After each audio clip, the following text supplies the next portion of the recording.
How about that? Finish up everything. Okay,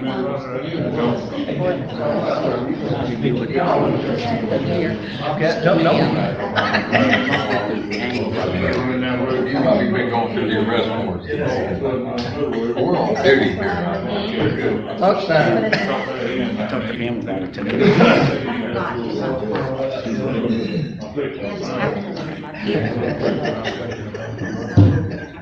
The reflexes is a little bit quick. They there. It's good, that one got away anyhow. Clear and have a bunch of. Ken did, Ken had to get off of it, and they had the 7 hernias going down and such a long get that surgery, he had to get off of it. You did a bad job. Everything. Yeah, more than a house. But you know, like, that's 3 weeks. He was trying to figure out. My papers. Talking out, look. It's on my calendar now. Big brother. Stop It down. won't be too, I don't get to see the fireflies. I don't get to see the fireflies this year. let's see the what? Pretty good. There was a phenomenon in the Smoky Mountains the last week of May, or first week of June. We're all mating and flashing something. Yeah, I don't know what to do. God, it's taking forever. All migrating up to Rocky Creek. He was. I mean, you're glad to see it. It's gonna be a right now. He doesn't, get as much bug spray I either. see it. But he's still. Years ago, You know, it's forever. boy was still right there by. He drowned. Worry about it.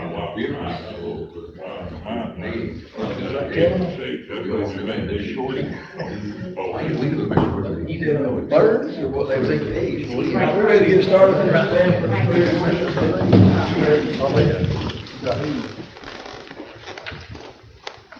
Thank you, Holy Father, for this day, this hour, this opportunity.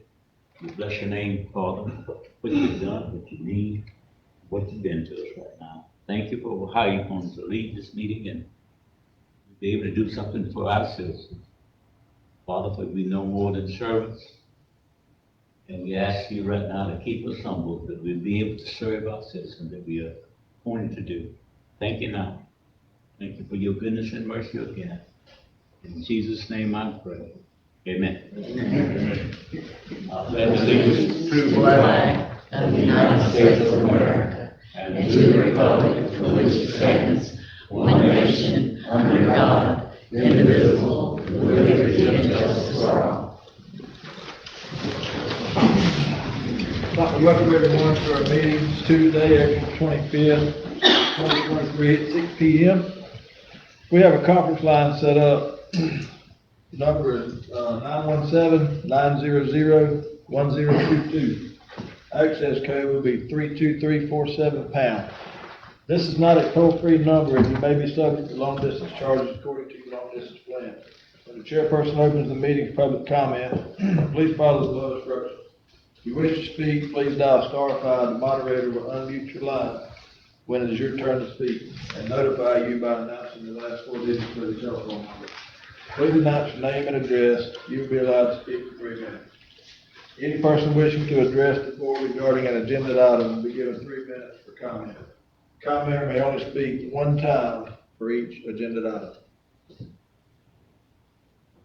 This is a workshop, discussion only, so, we'll go on into number 2. The board to discuss roadside levy. So this was placed on the agenda from our last workshop, I believe. Commissioner Fiegel had some initiatives that she wished to address, and then Commissioner Newman had some questions about a per mile charge for roadside litter cleanup. So I was asked to invite the sheriff and Don from the chamber to be a part of this conversation as well. Somebody want to start? You want me to go first? Sure. Okay. Well, I know that all of us hear about trash on the roadways and it does make our county look really bad. So as I talked to some other people from some other counties, in particular Madison County. I know they have a lot of citizen involvement, and they have some of their clubs that get involved, and they have these big roadside cleanup days, and I understand they get quite a bit of trash picked up. So I just wanted to see what we can do to get our community involved, and that's why I wanted Dawn and the sheriff to be here, because I know at one time, Dawn, there was a program or something, I think it was led by the chamber, Keep Taylor County Beautiful or something. It's still in existence. In fact, we've been unfunded by the state for about 4 years, but, I heard that the legislator has reinstated the grant money, which is good, because, we're gonna be applying for that, funding again, so that maybe we could start doing some more initiatives and some, cleanups again like we used to. So, I'm assuming it's too late for this legislative session then, or have you No, already asked? it's in the session right now. Okay, so for this session that's going on right now, you've already asked, requested? Yes, Okay.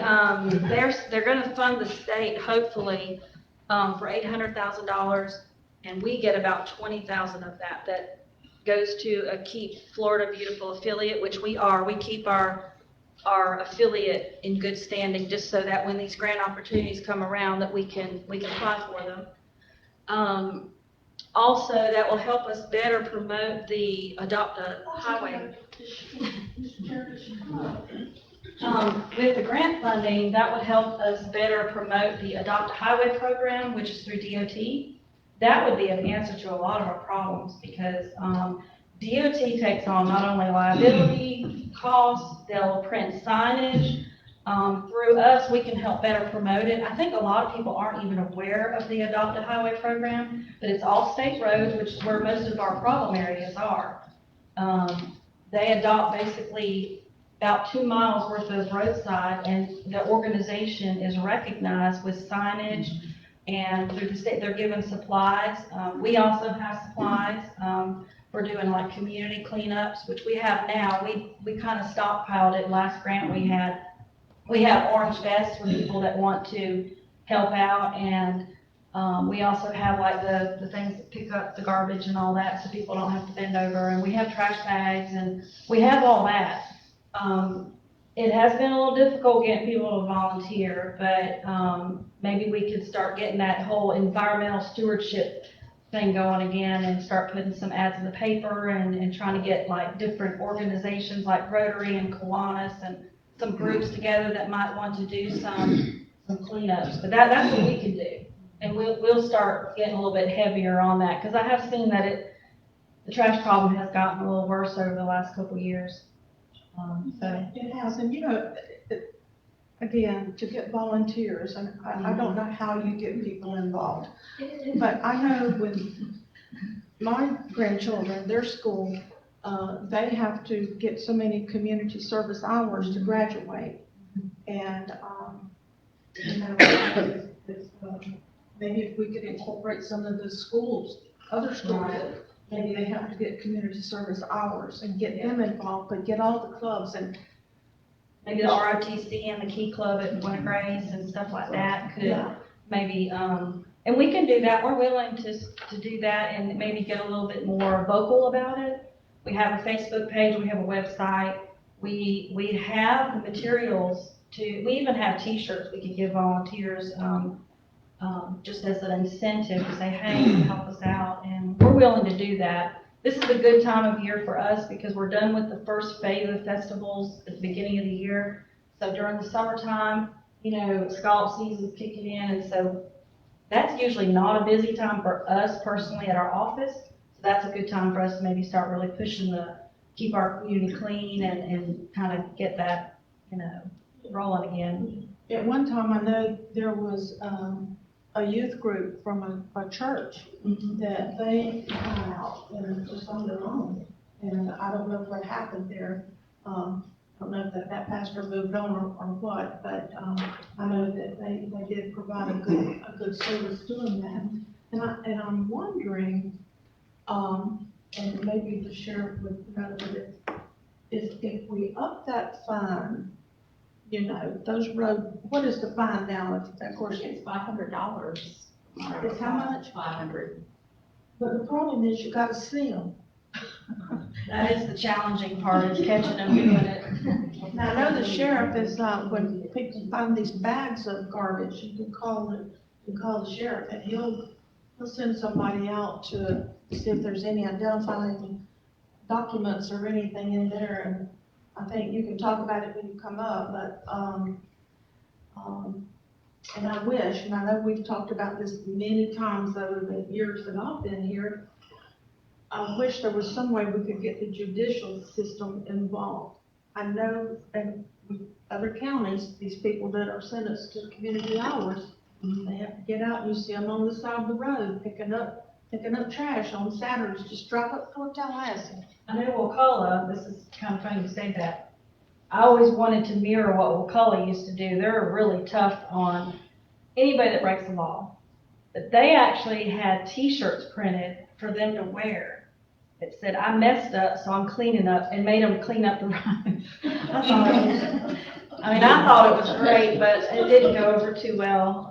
They have to buy their own T-shirt. Yeah, made them buy their own T-shirt, and they have to do so many community service hours cleaning up trash. And, you know, that would be up to, I guess, the judges here, how they would want to. Those T-shirts cost about $50 a piece, don't they? Well, I'd be willing, if they did that program with this grant money, I'd be willing to buy those T-shirts. I think that. So, but, you know, they'll never break the law again if they have to walk down the road cleaning up trash with a shirt like that on, so. But all seriousness, yes, we promise to the county that we're going to really start gearing up our Keep Taylor County Beautiful program again. We do stuff in the schools too, which helps kind of instill good habits with kids. We have videos we can show to classrooms. We do projects with them. We do like recycling projects and explain to them why it's good to recycle and why you don't litter. And so we can pick up some of that stuff again and maybe keep it from happening. That's the thing, is education is also a big part of it. If you try to train them not to throw their trash out of the window, stuff like that. So, I was talking with our contractor recently, and he said that when he goes ahead of the mowing crew, like for instance, right on the beach road, when he goes ahead and they're picking up trash, he said by the time that they get down to the beach road and head back to town, you've already got trash on the highway again. And I'm sure some of it probably blows out and some's thrown out, but, yeah, I just would like to see us, you know, figure out a way to clean up our county. And will you come back and let us know, you know, if you receive the grant money? I will, as soon as I find out. I checked with KFB last week. They said that right now the money is still in the legislature, and so then as an affiliate, we would have to apply for it, which I will, and I've never been turned down for a grant through that program in the 30 years I've been at the chamber, so I don't think I will this time. And then we'll allot a lot of that money for, because that's our biggest problem. We don't really have too many other, parks are usually okay. I mean, we do some park cleanups and some flower planting and stuff like that, you know, but we'll make this our main priority. I know on our part we will. Yeah, most of the complaints that I get, and probably the rest of the board, is highway trash, roadside trash. You know what, I actually believe that is a lot of out-of-towners. We have so many tourists that come to the area, and obviously they don't care about our community like we do, so I'm thinking as they're heading out, they just throw stuff out the window, they just don't care. And I hate that, but it's kind of a fact. Well, it's not only that, but I would say that on our, you know, the roads that lead to and from our boat ramps, trash will blow out of boats. And also the roads that lead to our roll-off sites. If there's any trash in the back of a vehicle or if it's not properly bagged, then it will blow out. So it may not be intentional, throwing it out the window, but there could be unsecured trash in the back of these vehicles. I've seen trash fly out of boats and back of trucks before like that if they're down there.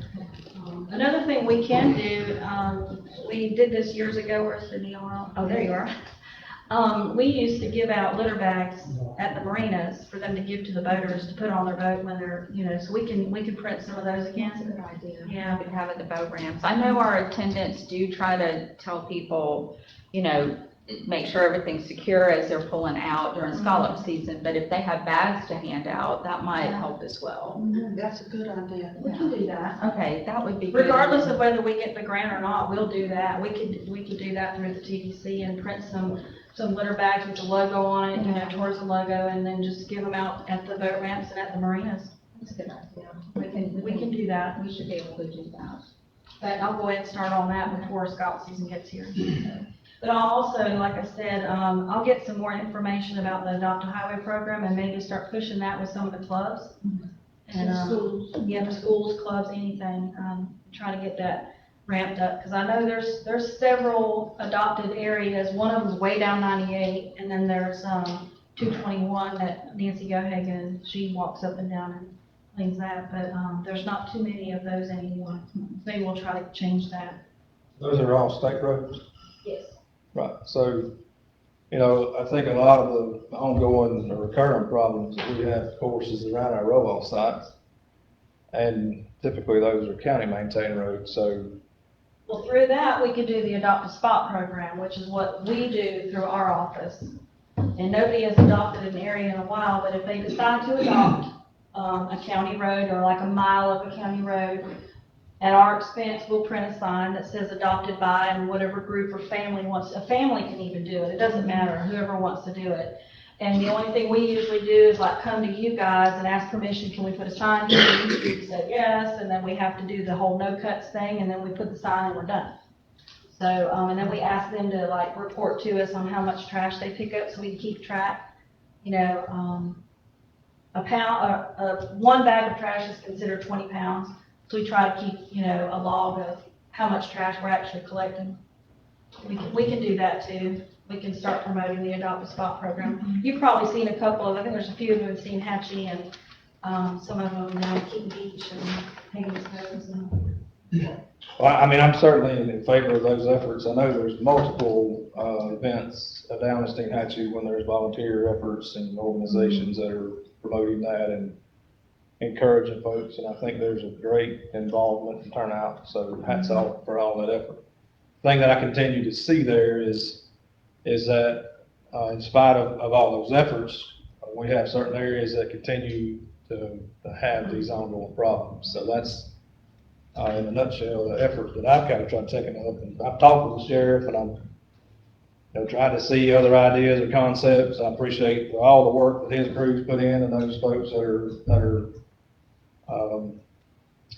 let's say, I won't say they're fighting a losing battle, but I can understand if they felt like they were when our contractor's saying by the time we finish the rotation, we can look back and really start from point A and go back to point B. So the concept that I tried to come up with was concentrating on these areas that we know folks are traveling with, going to our roll-off sites. And I really feel like I'm very interested to see if this cuts down on that volume or the necessary frequency in those areas. I guess the concern I would say that I would have is I think we see an uptick in the seasons and we see other things come along with that. And I understand part of that's part of doing business. But I also feel like, and this is something I'd be more than glad to bring up budget time, if it takes, looking into another work squad or something else that the sheriff may suggest, and I hope he's going to be speaking to something like that, I would ask that he would. Certainly I'd be in favor of that because I just continue to see the demand ongoing. Well, if either you or any of the commissioners, if you could help me start identifying the problem areas. I could do a litter index study for Taylor County We can all do that. Exactly, so y'all just email me or whatever, however way you want to, and let me know kind of where your problem areas are. We can do a litter index study, and then we can make that our hot spots and, really try to get those areas worked on first, before, because we want to do where there's problems first before we start on, other areas. I'm just wondering, if anybody's ever thought about some sort of reward system or competition, where there's a reward, and I don't know, whoever picks up the most trash, or whoever does it the most times, or something. We probably need to think outside the box and see if we can come up with some kind of gimmick. We used to do if the high school kids did like the different clubs, like, Little Women and this and, different like that. We would do like incentives, like whichever group logged the most trash picked up in so many months or something, they got a pizza party at the end of the quarter or something like that. We could do stuff like that. That's not a problem. It gets them more involved and it gives them something to work towards. We used to do that with the recycling, whoever brought in the most recycled cans and, or maybe even just logging the most hours of cleanup in addition to how much trash they pick up. And we can tell them if they decide this is what they want to do, these are the areas we need you to clean up. And then they can log back in with us and fill out the form and just say, okay, this is what we did, this is how much trash we picked up. And, Just make it more fun. And I wonder too, Luanda, if, perhaps we could, put out quite a few signs, have some signs made, help keep Taylor County beautiful or something like that with some sort of symbol or something on there that indicates, please don't litter. we do have like the ones at the beach, the leave nothing but your Yes, footprints. yeah. That we printed up about 10 of those. I like those because they're pretty and they catch your eye, so we could probably do some more like that, especially if we get the grant. Right. Just around Taylor County then. 'Cause You can get a business to sponsor them. If we don't get the grant, what we did when we didn't have the grant, we just got businesses to sponsor the cost of getting the sign printed and we put their name on it. But I'll try to remember to text you a picture of that sign because we have several in Steenhatchee, one at the Springs, one at, the boat ramp. We have Hagen's, right? Hagen's Cove has one, and then Peak Beach has one, Hodges Park, and we kind of have them scattered all over the place. I would think that, businesses would do that and elected officials in Taylor County. That'd be a bad idea. Yeah, okay. Yeah, we got this, we'll see what we can do.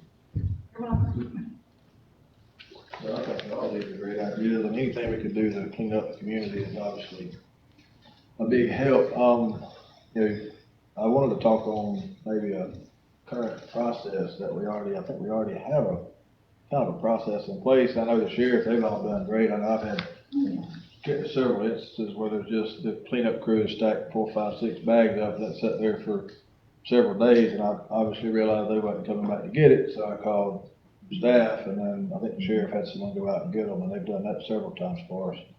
And also, we're talking about high priority areas, which I've got a couple of those locations in District 1 there that I've called on and we've had a inmate work squad.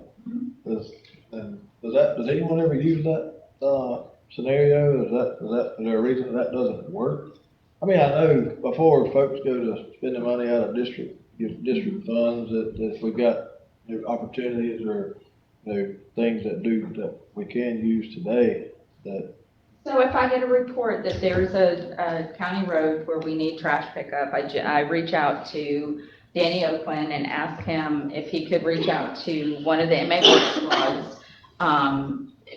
Strickland's great, Mike Strickland's great about helping us if the other squad is busy. And if they just absolutely can't do it within the next few days, then I'll reach out to our public works department and say, do you have anyone who can put the trash on such and such a road? And that has worked in the past. Now, and that's generally, this time of year is the worst, as far as the roadside litter before we start with our contract squad. And then on the county roads that are not covered by the contractor, they, generally speaking, pick up trash before they mow. So there is an effort, but as I said, this time of year, I think is the worst, don't you think, Sheriff? As far as, that lapse between when we stop mowing in the fall and the spring when we pick it up again is, I know, I've called on them all the time, the roads that I've had, maybe a mile stretch of road, and usually it's leading into one of these roll-off sites where it's blown out or people's throwing stuff out, and it looked like a dump beside the road, really. And, I called, and it was effective for me, I know, this group to come in and come along. It took them maybe a couple of days to get to it, but they had it cleaned up. And I know I heard someone say that they come along, pick up trash, and by the time they get done mowing, it's gonna happen. For whatever reason, it's just maybe getting the word out to folks, to help educate folks to not litter on the highway. I don't know how you do that, for people to still not do it, but it was effective, I guess, in that manner for me. Whenever I did need that service, they did. It worked to go and clean it up. And not to say 2 days later, it wasn't back to square one, but we got that part cleaned up. and we do try to help with the spot cleanup. And it just depends on what's going on at the time and what the squads are in the middle of. It may not be something that they can respond to immediately, especially if they're very busy mowing. A lot of it depends on the time of the year and other work that we have going on. But yeah, anything we can do, any help that can be given in the keeping the community clean is more than not, is obviously very so helpful.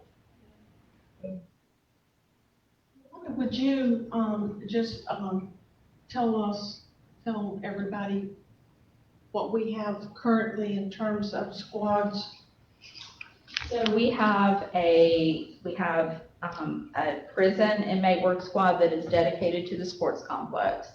And then we have another work squad that right now is being staffed by jail inmates that is for special projects. And they are responsible for the park and boat ramp cleanups countywide and wherever else we need them, whether it's, putting up fencing at roll-off sites or covers or whatever's going on at the time. And then the sheriff has a squad, and that squad is particularly helpful in kind of filling in the blanks for us. As far as if the two county squads can't get something done, then they'll call on Mr. Strickland and help. And then I believe you have 2 jail squads, is that correct? Okay. Yes, we try to run 2. And really, the county could use a litter control squad full time if you'll ever get real serious about it. Because I don't see nobody stopping throwing trash out. We picked up Highway 30 on Friday and come back Monday, and it'd be just as bad as it ever was. So, if you ever wanted to get a full-time squad just to put up, pick up litter control, the county could certainly use it. That's totally up to y'all. If y'all are willing to try to put something out there, I'll be willing to work with you on it. We do use Mike Strickland. He goes and picks up, how many tons of trash he picks up every year. That's a lot. Somebody calls, we go get it. If we see it, we call him, he'll go get it. And that's just, bags of garbage falling off of people's trucks and things like that. Y'all seen it, y'all know what I'm talking about. And we're doing what we can, but there's a whole lot more could be done. And as far as educating the people, we'd be glad to help educate the people. But as far as writing them a ticket and a citation, you've got to see it come off their vehicle. You've got the witness, you got to see you can't hear. We went to the bag, found the name, go talk to the people. Well, so and so, hold that off. You've got to see it. You can't second guess about what happened about that. That makes it difficult. But the majority of the people do try to keep their trash, but there's still that small handful that's going to throw trash out. They're going to let it fall off the truck. And we just try to deal with it the best way we can. And the only way I see any light in the tunnel is just go ahead and put another litter control squad on full time. If y'all want to do it, I'm willing to help you any way I can. Just call and let me know what I can do. How many people we talking about? Sir? How many we talking about? We'll have a corrections officer, and then, of course, 2 or 3 inmates that wants to go to work. You can't make them go to work. You got to want to come out and work. Most of them do. If they're not VFO, we can work them and It makes a big difference. If we didn't pick up trash, you would have a mess. I mean, it would be bad, real bad, very bad. You got the available corrections officer? Well, that's what I said, we're gonna have one. Just to have to put somebody in place. Another awesome man on the walk, man, I want to talk about, and, Commissioner Newman talked about, is that, let RB, he's our contractor, to go and pick up, let him make a couple of rounds instead of mowing, just go pick up. We talked about that. But that's very expensive, so. So whatever y'all decide y'all want to do, if I can help you, I will be glad to help you any way we can. And we, well, like I said, we use Mike, he moves a lot of furniture for the other constitutional officers, he does everything in, and he does a lot of trash pickup too. So, but whatever y'all decide, y'all let me know, we in for the long haul to try to help you. He does a really good job. Yes, ma'am, he does, he does care about the county, because He does. I seen him get up on Saturday morning, and go get something, just because somebody called him, He's you know. real good. He does good. So y'all just let me know what I can do to help you. We're gonna work for you from here to, from Shady Grove to Sting Hatch. And to none all rise. Yeah, Awesome. we do that all the time too.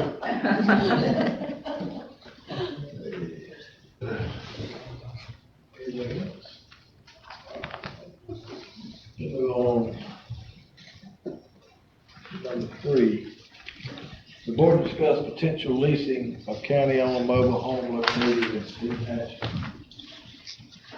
Commissioner Newman, do you want to speak to this? Sure, yeah, we've talked a number of times at this board to try to see a potential use of this asset that the county has. You know, anywhere from demolition to auction to trying to find a proper use.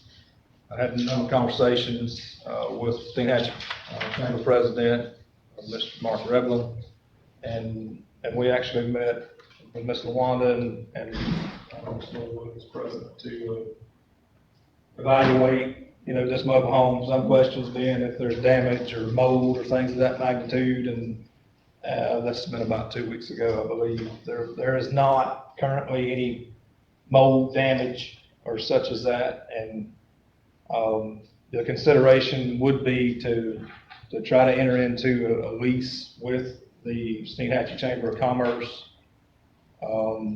They're willing to do some renovations, and I'll let them speak to that. But, you know, this particular site, honestly, to see this resource either continue to not be utilized or just waste away is, I just don't feel like that's acceptable. And to have this potential with this group that could impact so many areas. We've got a resource that has the location, it's elevated, it's useful.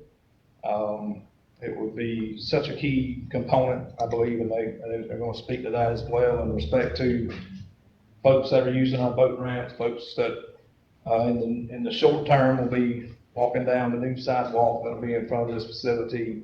Potential for signage and things of that nature. So this just really seems like awesome potential to have an office space there with the Steenhatchee Chamber of Commerce to promote every aspect, to help our residents, our business, our tourists, and just has a lot of opportunities there. So I'll let those folks speak if they'd like to. I'd be glad to hear what they've got to say there.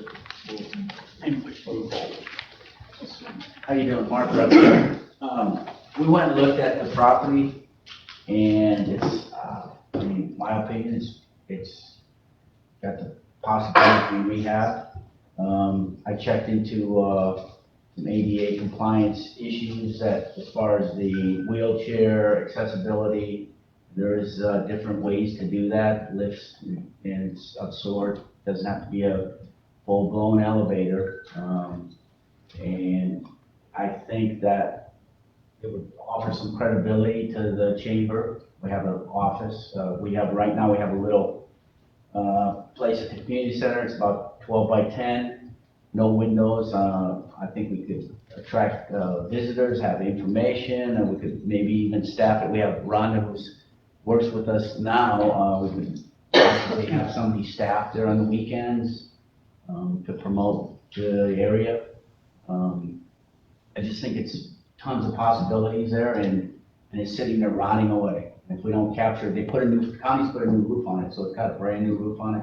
They started doing work in there, and then they just stopped. But I think with our resources we have, I think we have the ability to rehab it, and if you give us the option to lease it, I think it would help the county and the Steinhatchee.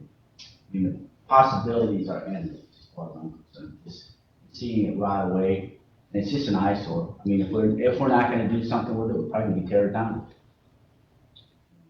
You guys, anything else on this? I just want to say, you know, like my vision of the whole idea would be to have the Chamber of Commerce, but also to have, you know, like a museum-ish where people can come see artifacts from Steinhatchee, and also to Victor Blanco has, you know, wanted to have a place to set up his, you know, aquatic stuff, and I thought underneath would be awesome for, you know, have the horseshoe crabs and seminars and different things like that set up there. That was like kind of my vision of it. Would it be like a welcome center also? Why not? Yeah, but it's big enough. Yes, plenty. It's got all the possibilities of, you know, I mean, creating something that's. So you would move the entire, chamber, that would be where you would be Yeah, we would- located. we- You would not be at the community No, center we anymore. would, yeah, that little office that we're in right now, you know, we have no room for record keep. I mean, we just don't, people aren't gonna come in there, it's so small, you know, it's not like it's not visible to the public.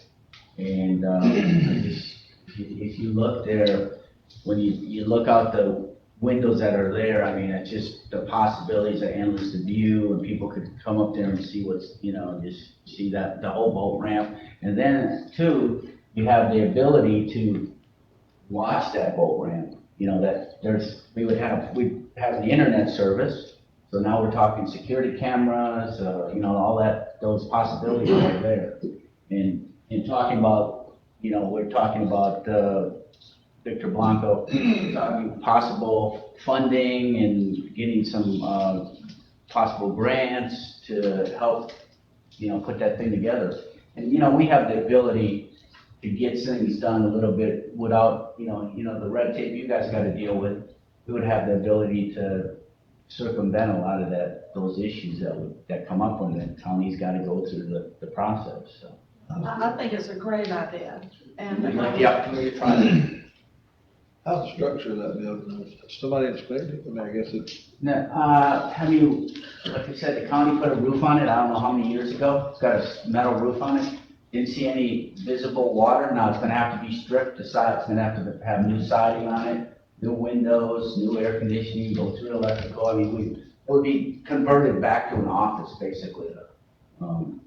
But the structure, Ironworks underneath it, there's not any the rust. pilings look good, it's wood pilings, so. Structurability is not showing the signs of. Yeah. Think you've made any plans for, they don't really come up with any plans for it. We did not, and where we left it with the board is that eventually we would just list it for sale, and somebody would have to move it. We hated to tear it down, never could find a use for any county offices because we would have to install an elevator and I think the bones of the home are stable, it's just, there would be quite a bit of renovation that we would need, and we just really couldn't justify that expense. So the last I left it with the board is that at some point we would offer it for sale and have it removed.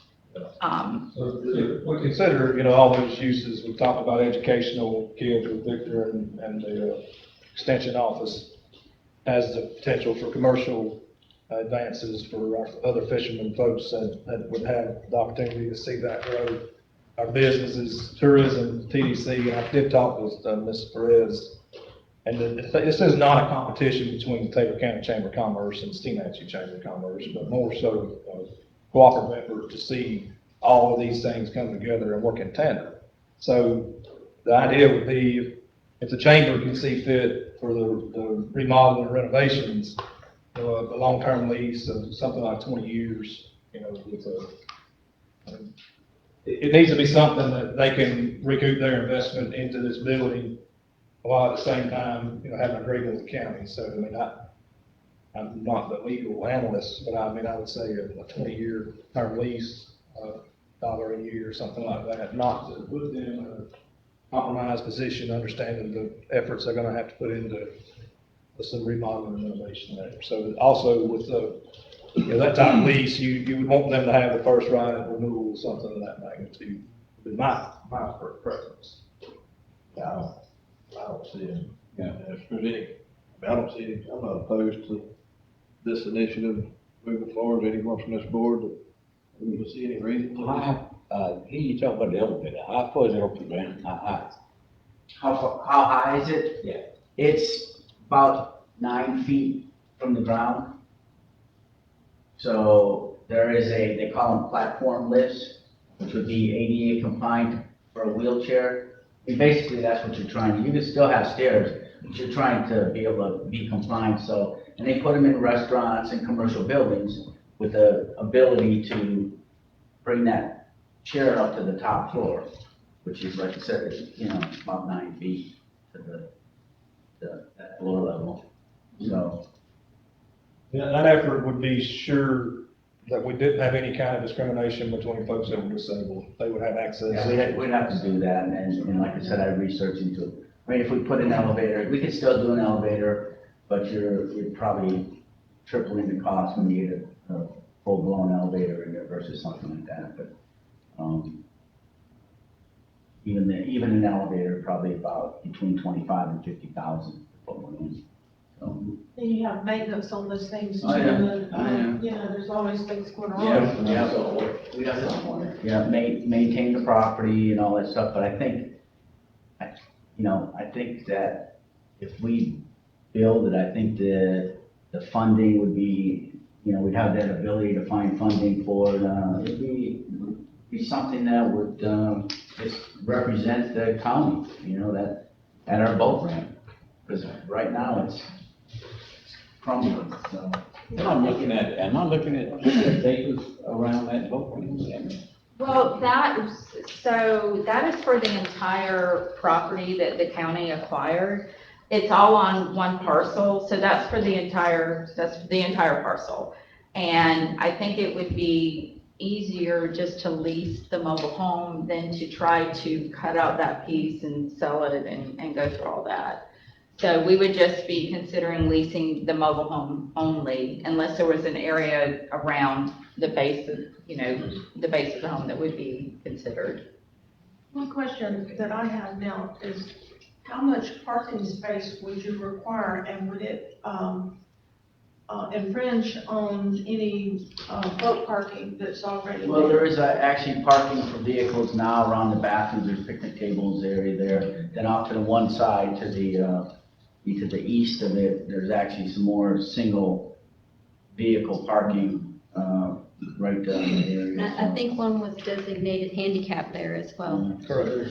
I think there's actually There was a handicap spot right next to it as well, already. Put parking in that area for that, and it's not gonna infringe on that.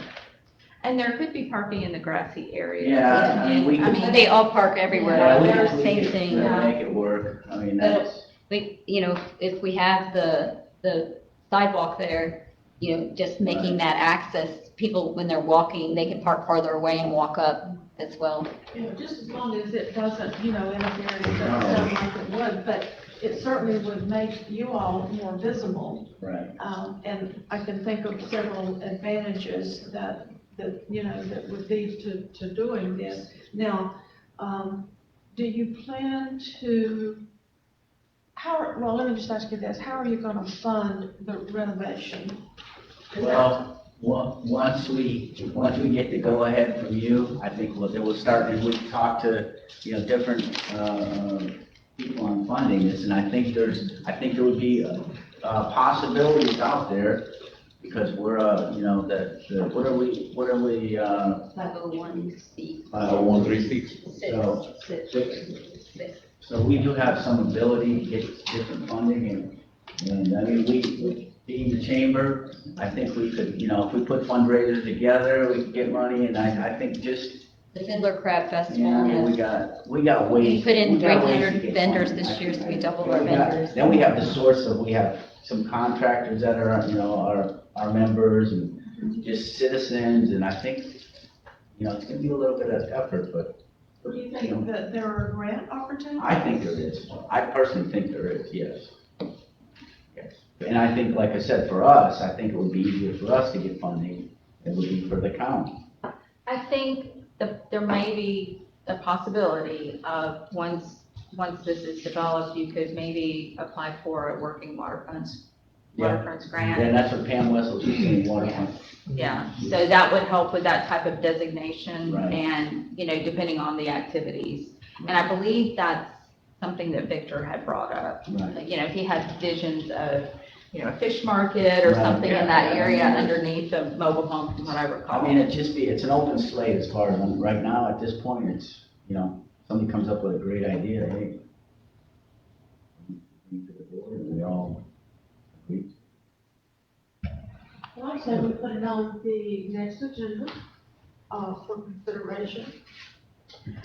Do you wish for me to move forward with a draft lease agreement with the attorney? Or do you want to vote on that first and then we can move forward? I would like to bring the lease, and then we could vote on all that at one time.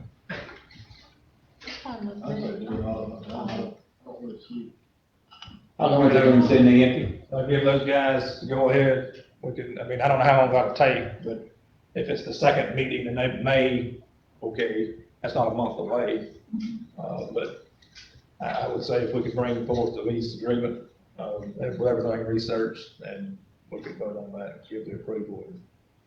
Well, I was We'll be just busy. wondering about terms of the lease, nobody's discussed that, but I guess we would discuss that with the attorney and come back with recommendations. Or y'all could, give me some guidance tonight as far as. I'm not prepared to do that.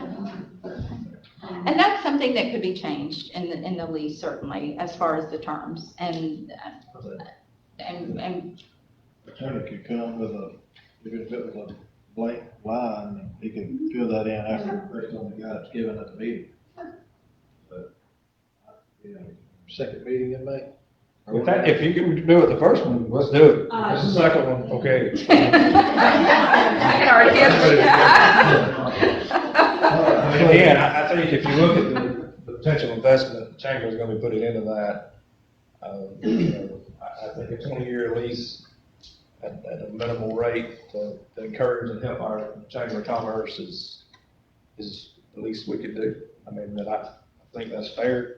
I think if we look at the potential return on that investment with their presence, the outreach from education to our kids, to promoting business, tourism, benefit, gains we would see there with our bed tax. The options are great. And if we consider the empty set of that, what we have now is not looking so great. So, it's a real diamond in the rough. It's just waiting to be realized and revitalized, and I think we have an opportunity to see that come to pass. So I would think we would just need to spell out as far as, that the chamber would be responsible for all renovations and maintenance moving forward.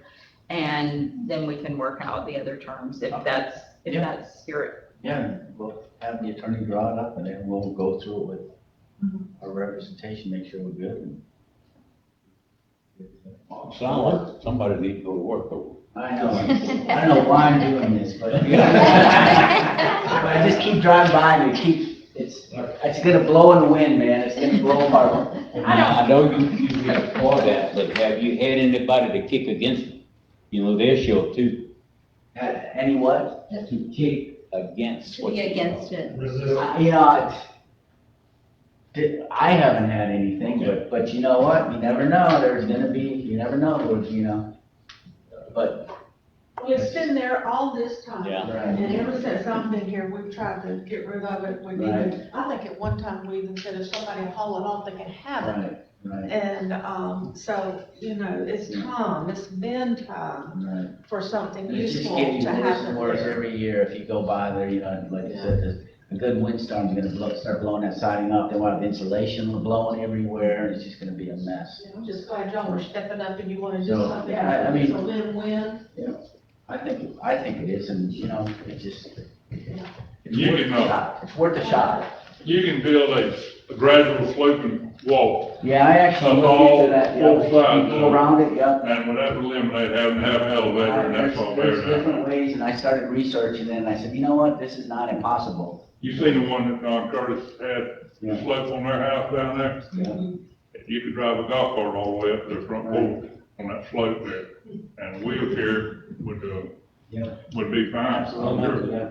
You Yeah, know. there's all different ways to make it work, so Garden club. I don't, that's just, on the you outside. know, I don't look at it as a stopping point, it's just something that we gotta go over and fix.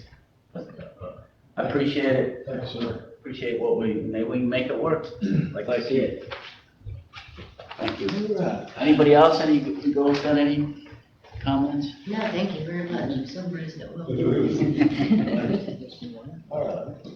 The board discuss minimum wage impact for the next fiscal year. Danielle, do you wish to present your figures?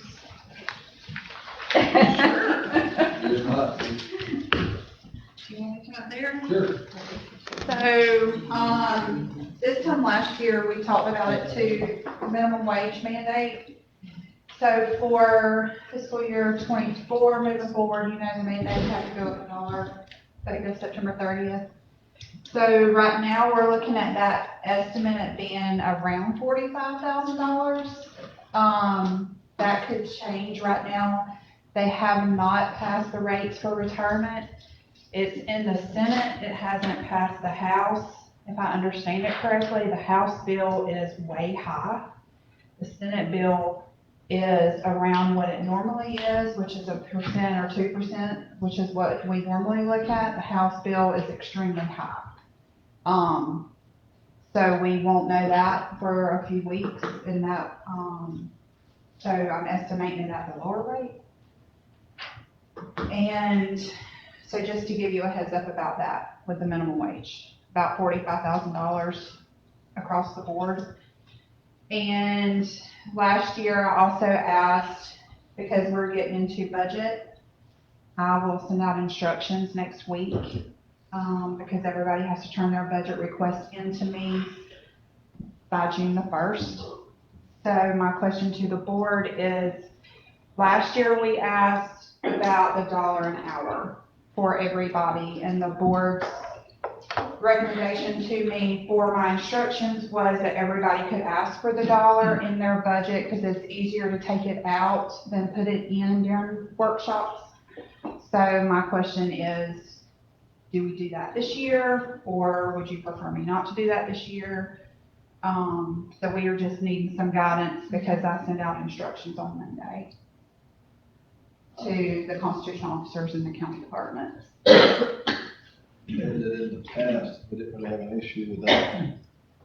Not in the last 2 years, we have not. And also, I think that because the board has been so gracious and given the $1 an hour to all employees, that has helped with the minimum wage impact, because the initial estimates were higher Yes. than they are now.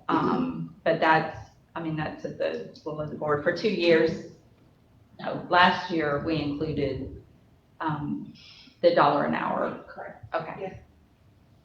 They were putting it in there, if it needs to be removed, and we can remove it. What I did is, when I sent out the instructions, I asked for them to put it into their budget, but to also give me the actual amount of it in case it had to come out. Because like I said, it's easier to back it out when we're in workshops in July than it is to add it in between those workshop dates. For me.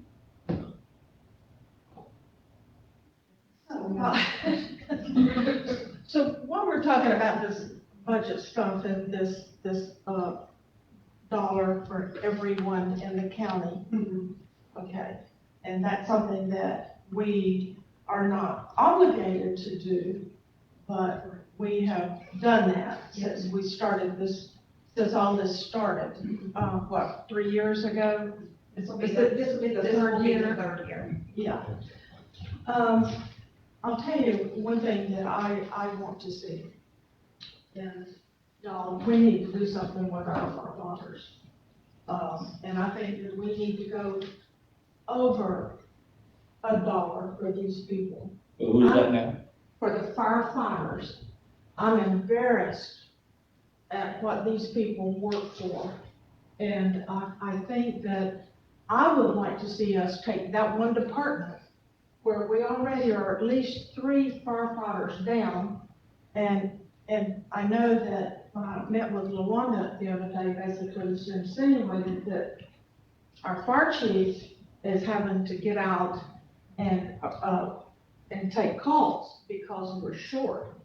And one reason we're short is because people are leaving because they're working on the poverty level. Y'all, this is embarrassing that we don't have more respect and pay our firefighters more. We should, and we can give them more. And I think that would be a good recruiting tool. I think it would be a good retention tool. And you know, before we get into this compression nonsense, which I'm sure we're gonna hear about, and I say nonsense because, you know, just because we have a department that's woefully underpaid doesn't mean we have to do the same thing for everybody in the county. I'm tired of hearing about compression. What I wanna do is I wanna do something that's right. And what is right is to bring these people up to what they should be making and competitive. Now, you look at some of our departments, you fill out an application and you do a background check and you come to work. These particular people, they have to have a special training. They have to have a certificate. They have to have more than your normal, a lot of your normal employees. So I think that for me, I could justify taking this one department this year, try to bring them up to where they should be. Next year, if we've got another department that we're facing the same situation, then let's look at that department. Let's don't worry about this compression nonsense. Let's try to do what's right. And already, since we're giving everybody $1 anyway, it's not like we're leaving all the other employees out. But I think this is critical that we look at these people. You know, if we don't have enough of firefighters, our citizens pay plenty of taxes. They deserve a full, what would you say, staff. They deserve adequate staffing to protect our homes and our property. So that's one thing I'm pretty adamant about, is that we take that into consideration. And right now, I don't know what that is. I would be expecting that we would look at other counties that and just see where they are, and we do at least that good and maybe a little bit better. Maybe we could recruit some of their good firefighters. So let's take care of that department this year. I've got a couple questions in respect to that. I mean, I'm not against our firefighters, but I think all of our employees are facing the same difficulty in respect to what their scale of wages is. And I think we also need to consider the source of the funding for potential increase just for our firefighters. And could we elaborate on that? What would that mean in respect to, and we can bring that to another meeting, it doesn't have to be exhaustive this evening. Well, so that department is funded out of the MSTU. And if I'm not mistaken, there was a deficit. 23,000, which isn't a huge amount, but. But that's without any consideration of this magnitude in respect to overhauling their pay scale. Correct. And so I'm not opposed to the fact to consider an equal wage for our firefighters. But I think that consideration crosses each department. And I think at the same time, when we start making those type or measure level of considerations, we need to look at what those repercussions are going to be for having I believe what was said is adequate revenues to fund those departments, and not just that, but that those are gonna be recurring costs that are going to have, let's say, a ripple effect. They will have recurring costs, that's for sure. And, I would like for every county employee to get as much money as they can. However, we cannot do that this year for everybody. But if we take a critical department where we're low, where we're not staffed adequately, and more may be on their way out, let's take care of these folks. Let's look at the next department next year, and, let's work toward bringing these people up. We'll find the money. We always find money. It don't matter what comes before us, we find the money. We can find the money for these guys, men and women also. Yeah, we need to do it, all of them, if we're gonna do it. But I'm telling you, these people that, as soon as the word gets around with the fire department got a raise and we didn't get one, they gonna be mule-lipped, I'm telling you. And they gonna sandbag and drag around, and it'll be issue. You can't start off just giving one department the money without having a problem. For instance, a motor grader operator. You can't just run out here and find a motor grader operator. That man's got some training, and he's got to put a lot of effort into it. And he'd be the kind of one that would say, well, I feel something about motor grading now. What I'm saying, I'm just not into giving one department money myself. I mean, I think it could create more issues than what we had already. It would create big issues. I can hear them now in the break room. Well, they got it, we ain't got it, let's show them something, that'd be the attitude. And that way, whoever their supervisor is should take care of that. Now, I agree with, I understand. It's too hard to get them now. I mean, with the money we pay in some of the groups, you can't. Well, here's where we are. Either we do nothing, which is what we've been doing, and give them $1 a year. Because right now, we can't give the road department, bring them up. We can't bring every department up. We physically cannot do that. But, so that either, it's almost like we either do everybody or we do nobody. And so here we are, we're gonna lose more firefighters. We're not gonna have coverage in this county. I think my proposal makes a lot of sense. You say, okay, we understand that these people are not gonna be happy. I wouldn't be happy either, but we're not gonna forget about you. We're not gonna forget about you. We're gonna come back here next year. We're gonna look at the next department.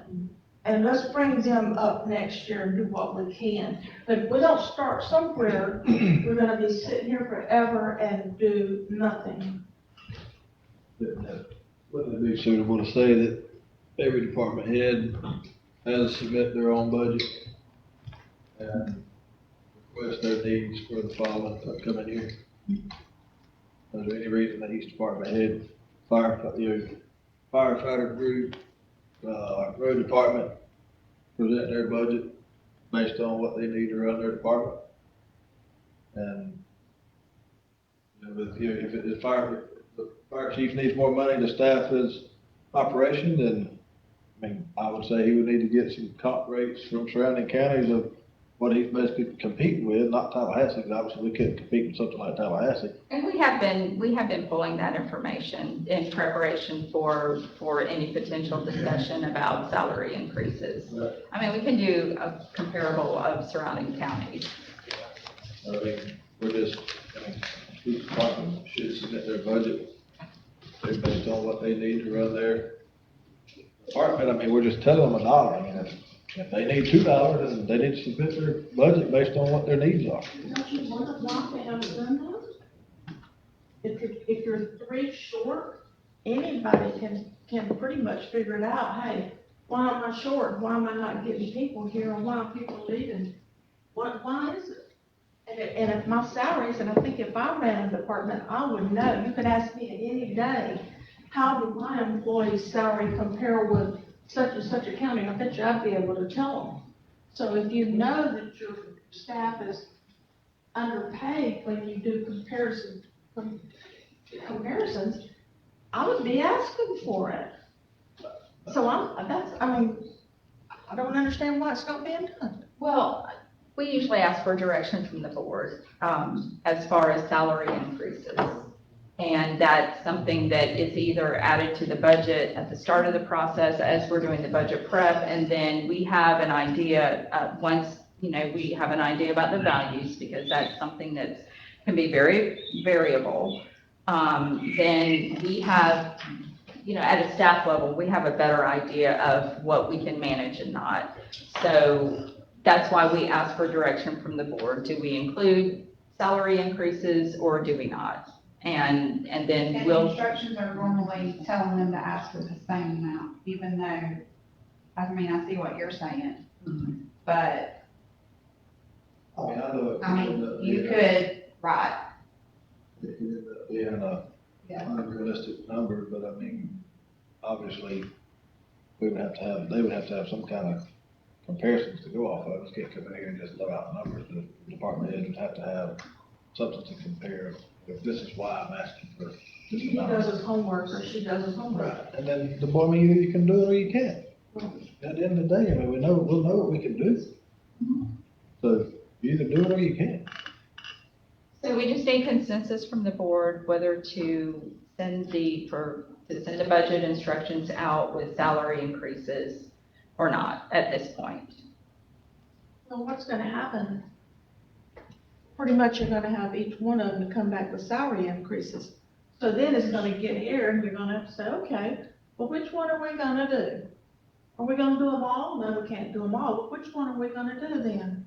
So you're gonna have to pick something or do nothing. It's almost like all or nothing. Well, it's the same thing we're doing. If we're saying we're gonna choose the fire department over the other, we're already doing it. If we've done that today, then we're doing the same thing. I'm not saying I disagree, Right. but I'm saying it's the same scenario, whether they come and put it in front of us and this is what I need and we gotta choose one versus we're picking one out, we're singling them one out anyway.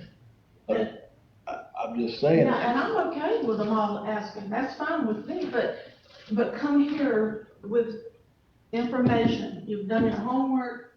You can show us that, my motor grader makes $14 an hour and I make $25 over so-and-so. So give me the facts so that I've got the data to try to make the best decision that I can. I already know this one department, and I would guess there's probably other departments. I know the rotor graders, and you mentioned them, I know they're not paid enough.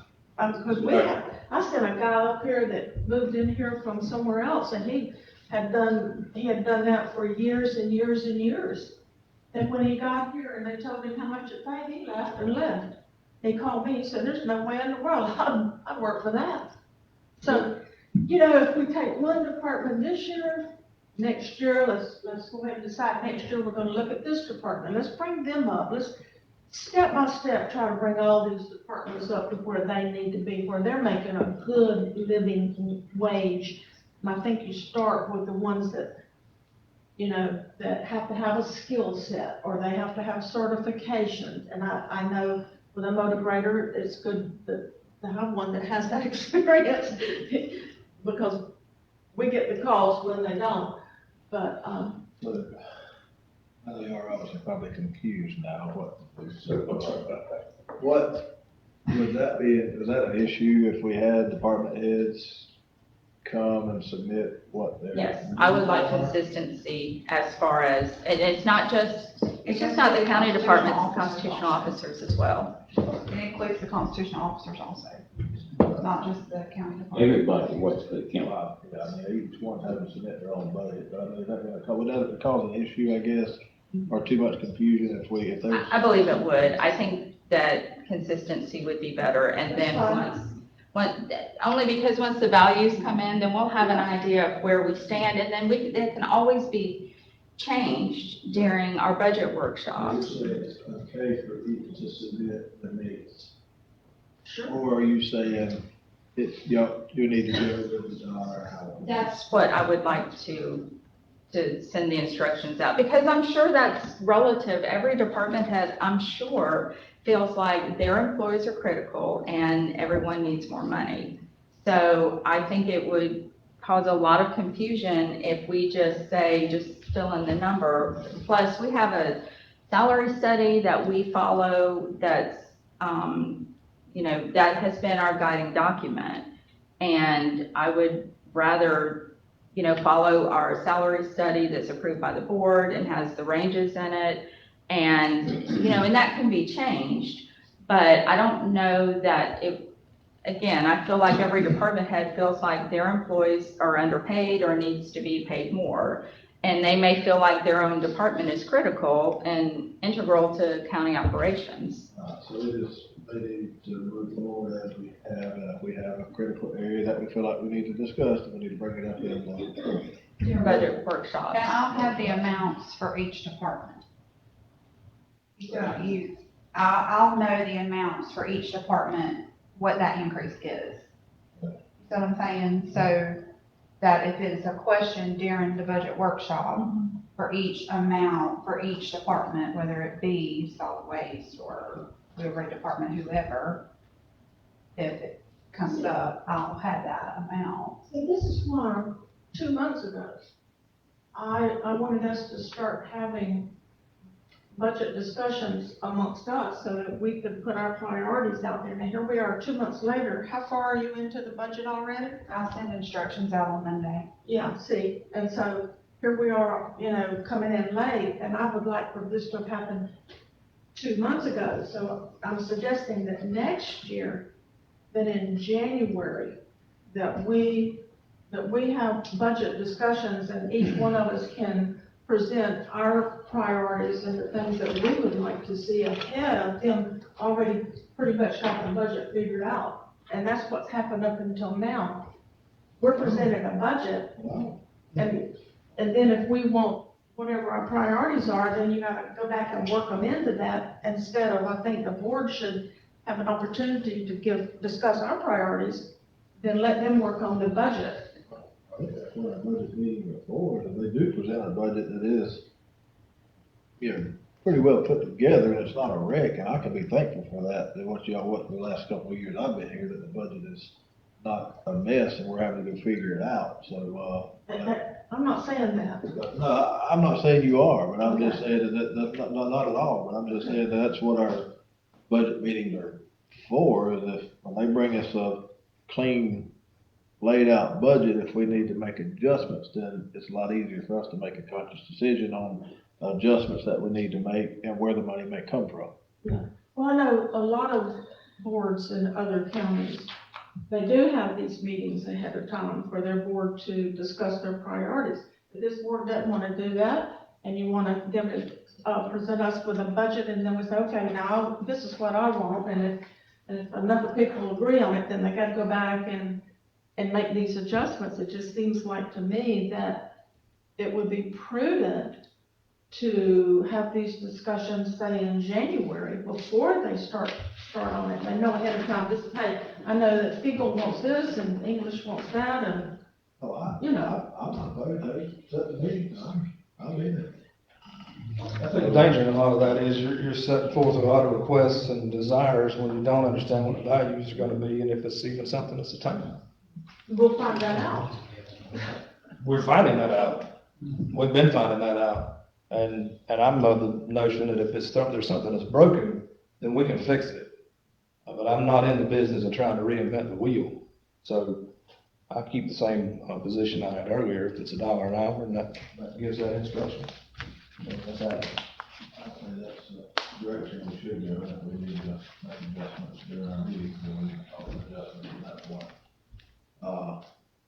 Jim, you got it? Yeah, I just got a quick comment. I appreciate it. Member of the public, I appreciate what Pam has to say. She's caring about folks, especially in the fire. That's a particular point of interest for her, is the firefighters.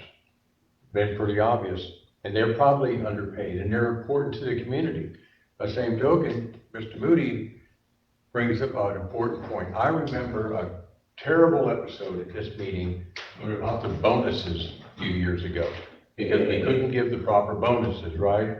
And I know it affected morale. I mean, I know people who work for public works and stuff, and it wasn't pleasant. And I believe that he's right, that if you start personally nitpicking, or not nitpicking, but giving one department across the board an increase of twice as much as everybody else gets, and in this particular time, everybody needs it. I mean, you know, we all know where pricing and stuff is, but I do like the idea that you guys get an earlier jump on working on the budget, because those department heads should have already been coming to you or calling you commissioners saying, hey, you know, I've got a real problem here with morale. You know, we've got to get these guys more money. But just a few comments. It's not going to be an easy one, but the $1 an hour across the board is something. And of course, you can't give differentials and bonuses either, I don't believe, unless you're going to do a performance-based bonus on the merit system, and that creates a whole nother episode. So good luck. Making the process better.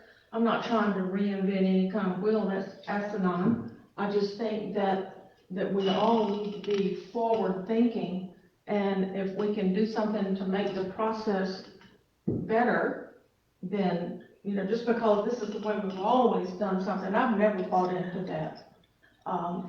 Change is always happening, and you know, I wish that that we could have all these department heads bring in all these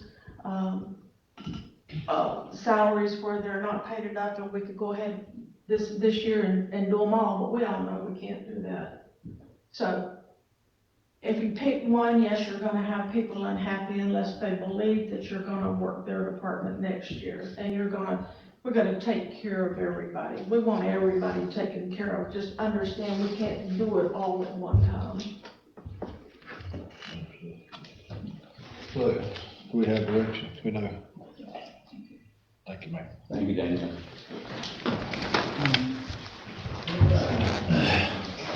Board discuss potential projects. Where that?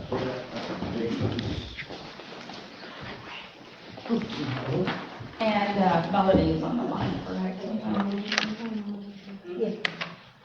Just as a preface, I would like to say that, or remind the board that we submitted an application in the fall, I believe, for that grant for an additional softball field at the sports complex. As of earlier today, we were unable to see a notice of funding or the ranking for that for that particular project.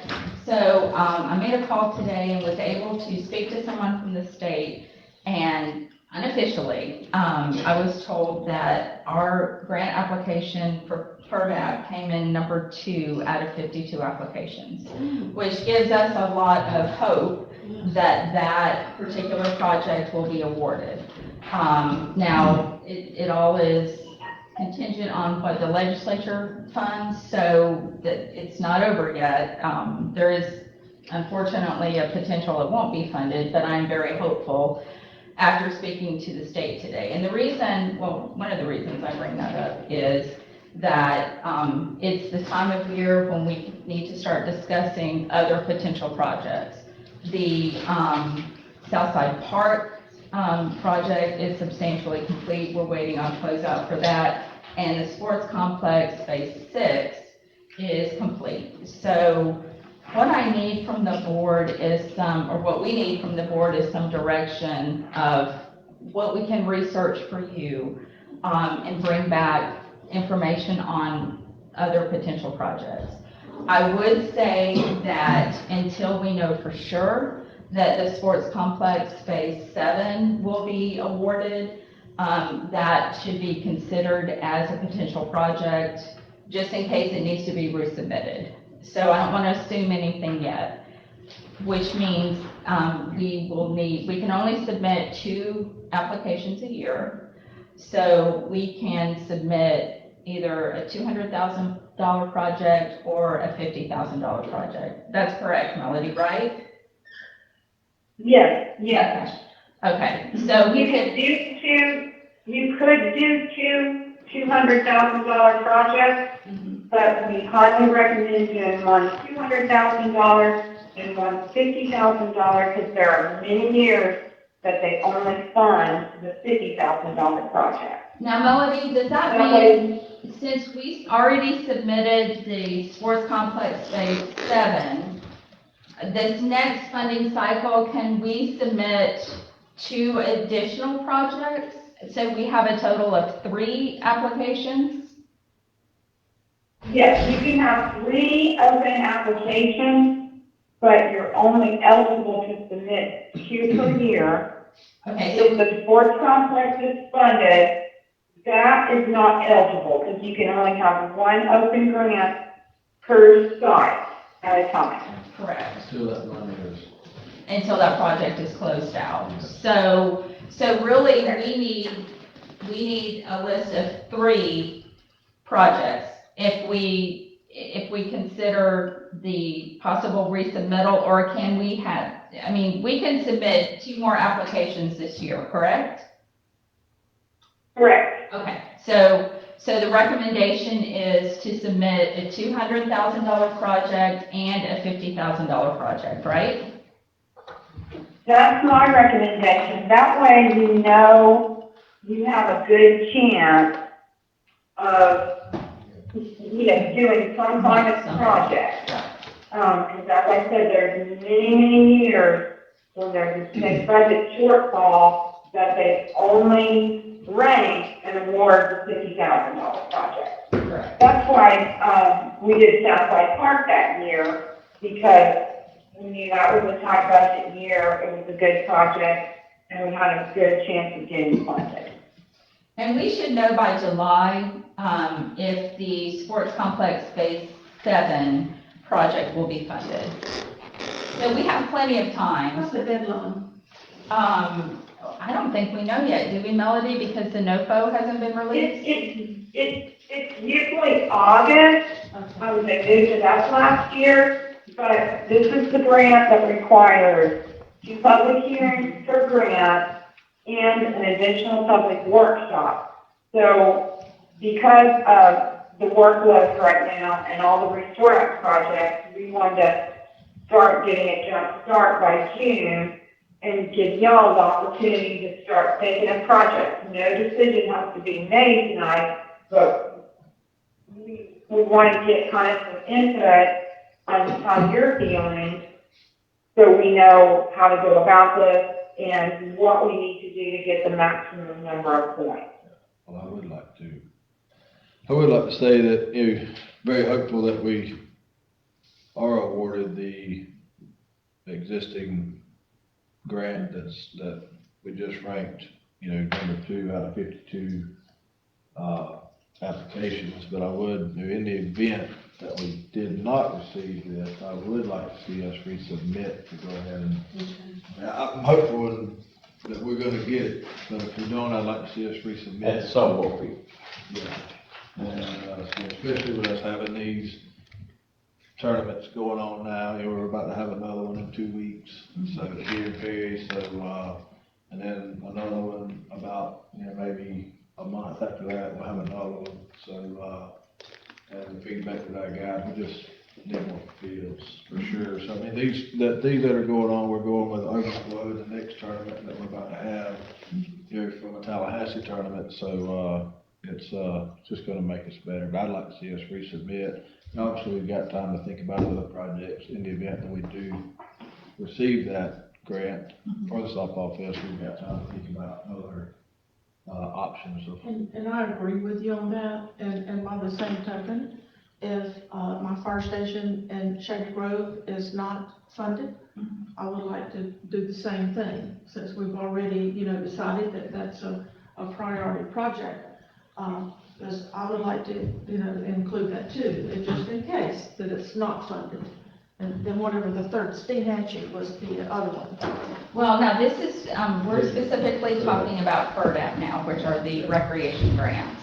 So it's strictly recreation. Those were legislative. Strictly recreation. Recreation is what you referred to, but these were just strictly what she was, just about recreational complex and Right. other facilities, I guess, that we have in the community here. So, Melody, can you just briefly discuss what type of projects, give us the most points, available points, as far as FERDAP? You can submit for any kind of park project. You can submit for, what was the arena, the horseman's arena? I've heard discussion on wanting to do improvements there. That is a project. Any kind of park project on the coastline is a good project.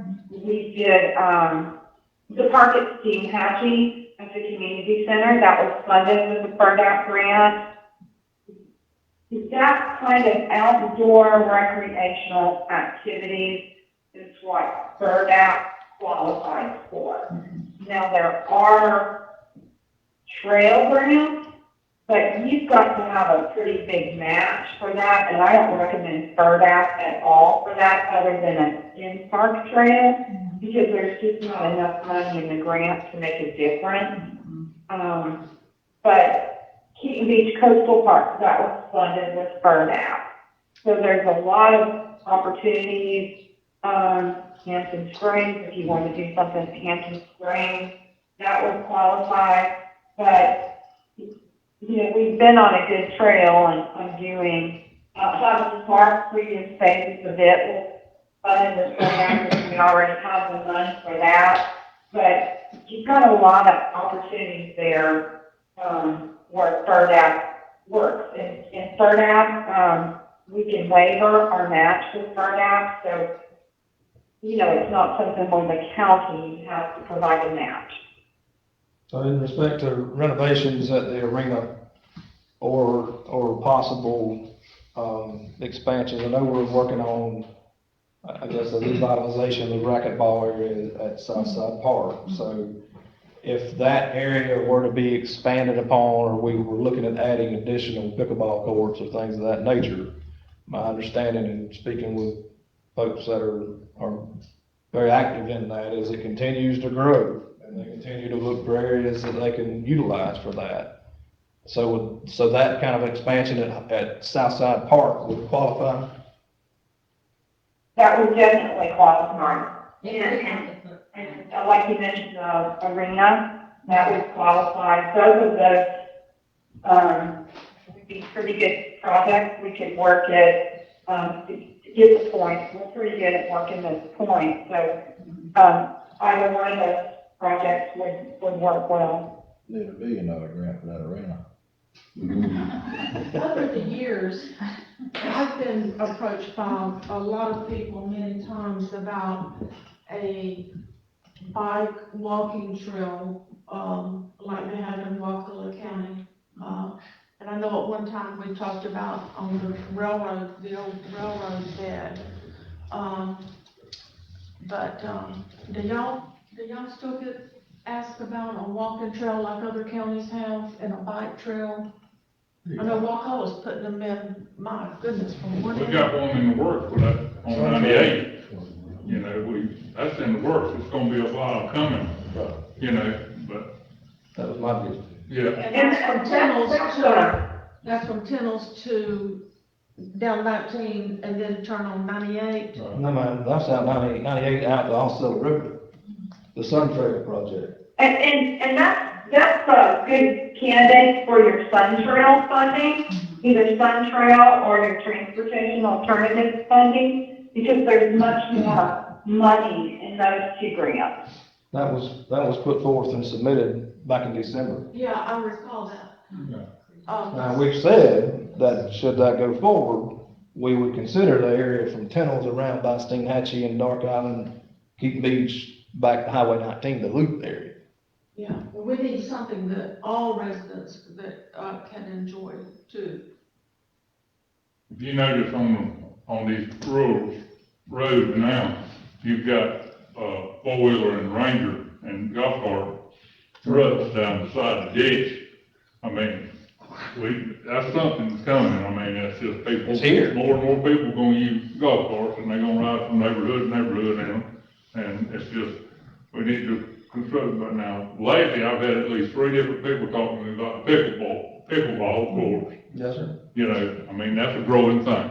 That's why I was thinking, so we're talking about, and I think that's scheduled, the removal of those walls on the south side, the racquetball courts that aren't used. Right. But if that area were expanded on there, I think, I haven't measured anything there, I'm not a pickleball, I ain't never but there's. seen pickleball being played, but I've had at least 3 people, you know, confront me lately about us building more pickleball courts.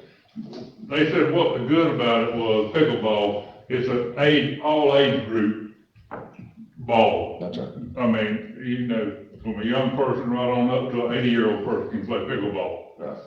And you know, I've never seen one myself. Well, the folks that I talked to, Listening to them talk. those courts are at the sports complex, and those are heavily utilized, is my understanding, and folks are looking at other opportunities and places because there's such a high interest that I think if we had those additional courts, folks would be heavily utilizing the sports complex area as well as Southside Park or other areas. And I know there's one in Gina that's going on at D-Track.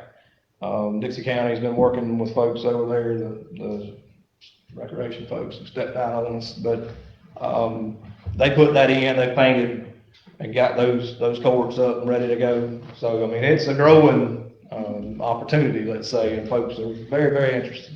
But I'm just like Pam, when I go over Wakulla County, over High Springs area, and you see those nice bike and walking trails, even leaving Madison, Florida, going toward Clydesdale up there. They got a real nice bike, you know, and you see people on bicycles on that, you see golf carts, and you see people walking and some running, you know.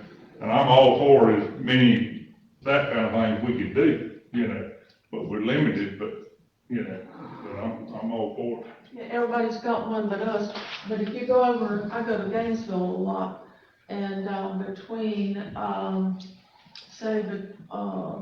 before you get to High Springs, before you get to, White Springs. Yeah. That stretch, I mean, every time I go, there are several golf carts, and those people really use that. And, you know, you see people walking and biking, and I'm real disappointed that down at the beach that we can't use that trail for golf carts. You know, I just. They do, but they wait dark. That's what I've noticed, now it's just me. I have seen them, and I don't, but it should be a golf cart trail. It would get the children out of that street on them golf carts. That's right. That's the danger at the beach, and it's being hatched, is the children on golf carts after dark, you know. And it's gonna happen. I mean, there's no way to keep them from doing it. They're gonna get on and go. Yeah. You know. So am I hearing from the board that you want us to bring back some potential projects for additional pickleball courts? Oh, so yes. Okay, I'd like to see Wouldn't be the highest more priority. trails too. the only, and that's fine, it's just that the trails are not ranked as highly as things like field renovation and, you know, tennis courts. They don't have pickleball on this list, but if we were to build tennis courts and have them striped for pickleball, that might be something that would gain us more points. Now, as far as trails, Melody, it looks like that's a 3 for exercise trails. And it's Well, ranked a 2 for bike trails. an exercise trail is a trail that has the exercise equipment on it. Okay. So it would be a regular trail, which is under, and we would have to get pre-qualified with Officers Greenway the Trail to document that it's in one of their priority, areas on that stick map that you saw.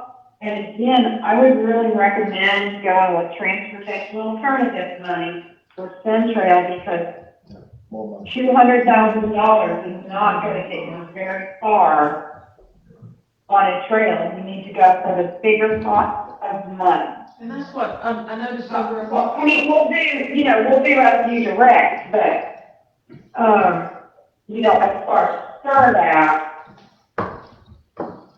we're not going to get much of Wakulla it. County, miles and miles and miles, is it not furred out?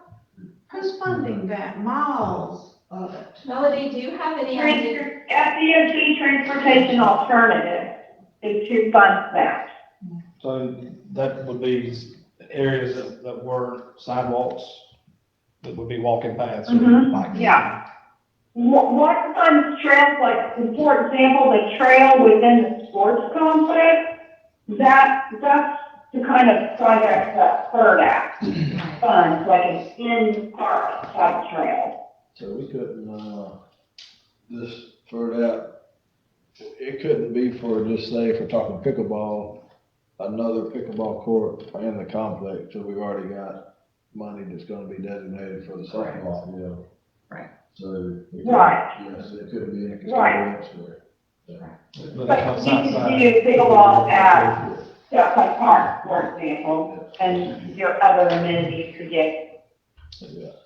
those points. Yeah. But If I had a preference, it would be either the potential for the arena and understanding on the scale that would qualify, obviously, or the pickleball use, that a number of folks are continuing to grow into that use and that opportunity. Well, there's room, like I say, it's right out by the arena by Fort Capitol, there's room there for pickleball court. Well, and we've had that discussion with staff about, utilizing that court with tape for, downsizing, and I think you could probably do 3 pickleball courts, something like that. Right. But we need the tape, have that in place with rollaway netting, and then, I think for that to succeed, what you want there is some folks that was gonna be accountable, group, whether it be somebody like T-Crab or something similar to that, with pickleball emphasis. But I do think if you had those options in that, time frame designated, you'd see the use if we can get those areas taped, and we've discussed that, but I don't think that amount of funding is to the same magnitude as a FERDAP grant. That may be something that we could budget an amount for that we could take care of and not take up the opportunity for the FERDAP grant. Yeah, I don't wanna see us go overboard with pickleball. I mean, how many courts of pickleball do you really need in the county? We don't need one on every corner, that's for sure.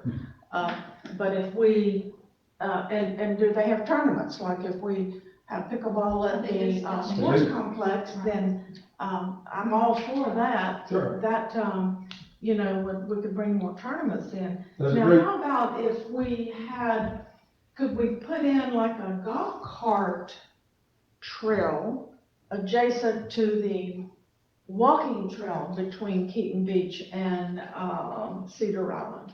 Since it's prohibited for golf carts, could you put an extra trail in for golf carts? Is that prohibited by DOT? I don't know, that's something we could look at and bring back. It will depend on the funding source and what the project were, as I understand it. If it were a Sun Trail type project, I don't believe it's for motorized vehicle use. I don't think it would qualify. So, I don't know if you Let's got check on that and see. the space, but in respect to the pickleball tournaments, there's a group from Taylor County that goes over to Waucalla County weekly that participate in a tournament type event. I believe that's on Thursdays. And it's an indoor area where there's a number of folks of different age groups. So I would tell you, I do believe the potential for tournament type dates is there. I think these folks that are over, I believe in Crawfordville, have worked and corresponded with our local residents and even coming alongside to try to help them structure that and see that realized. So that's the reason we had the conversations about potential nets and tape for the court. and there may be a potential for, We're talking about pickleball? Yeah, if the sports complex, where would you put them? by the tennis courts. Yeah, there's room on the outside the tennis courts. I'm just speaking if we're looking for jobs. I mean, it looks like, we're gonna, we have pickleball gonna happen out here at Southside. Right. Yeah, so we're gonna have some pickleball there at Southside. I was just, in the event that I didn't think we could, but if we could build another one, I'm not saying go do the one at Southside and at the complex for sure. But if we weren't gonna Why be. not? Well, I mean. Well, why don't I do this? Why don't we look at the space available at Southside to see if there's additional room for another, however many pickleball courts there, And then we can also look at the sports complex at the area next to the tennis courts where they're playing pickleball now. I think we could fit another couple of courts there, and we can just see what we think the cost would be to fund that within the county budget, if there's available funds. I guess it's just that we'll even set aside, we still have tennis courts, and we obviously they are lined for pickleball. Yeah, right. And we also have something that's specifically driven to pickleball. So let me work on some potential costs.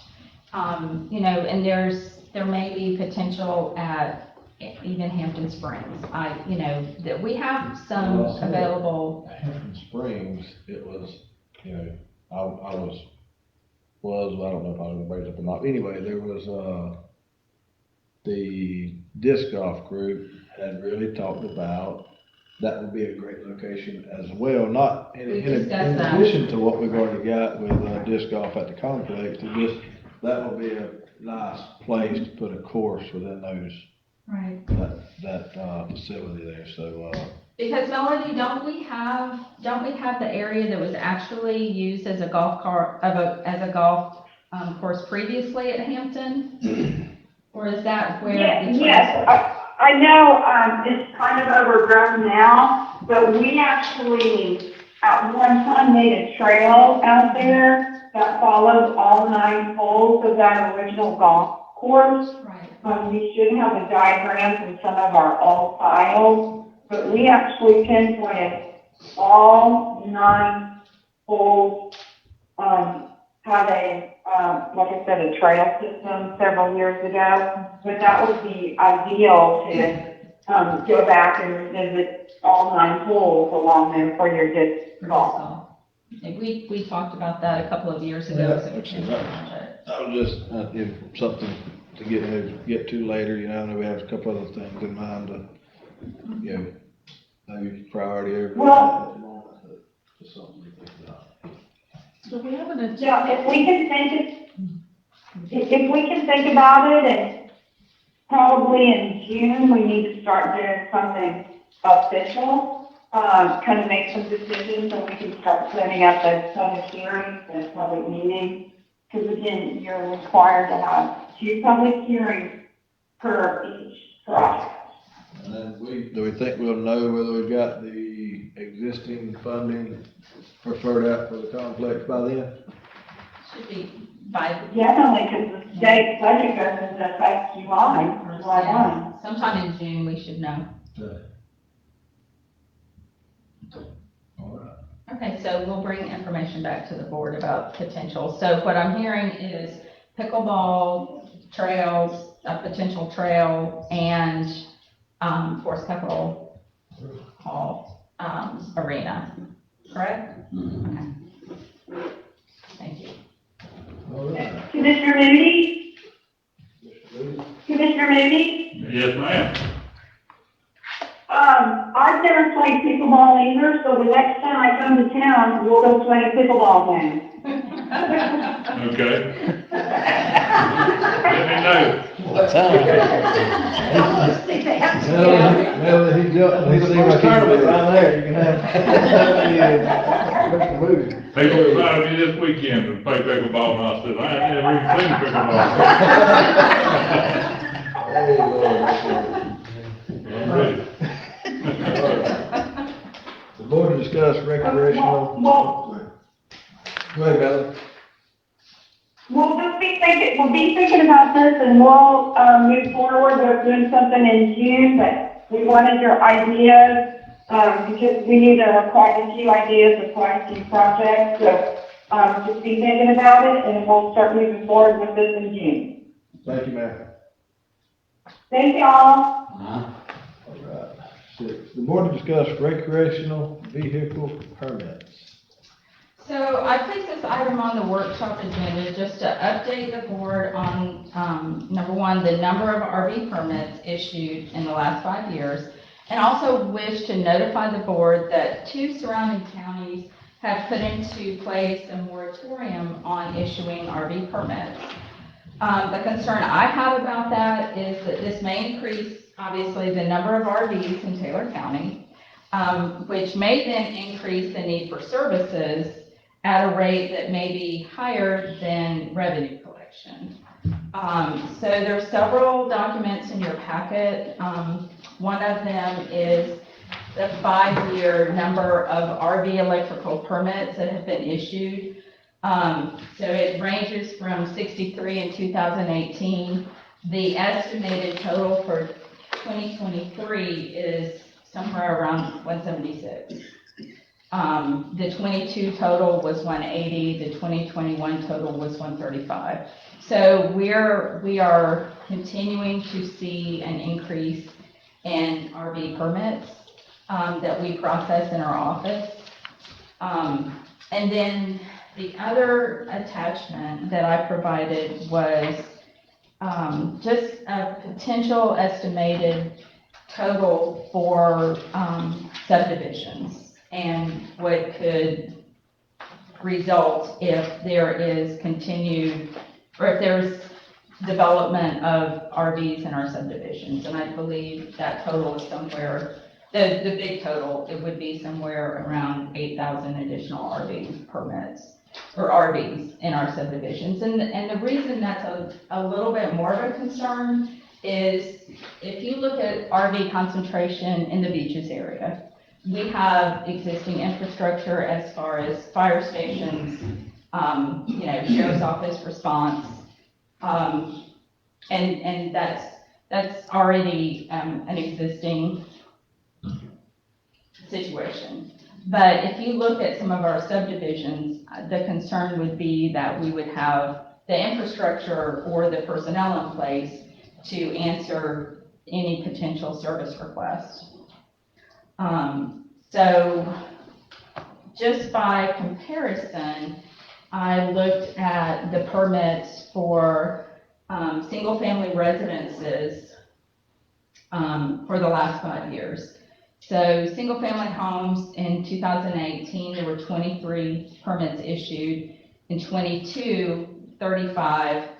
The first quarter of 2023 is 16 with an estimation of 64.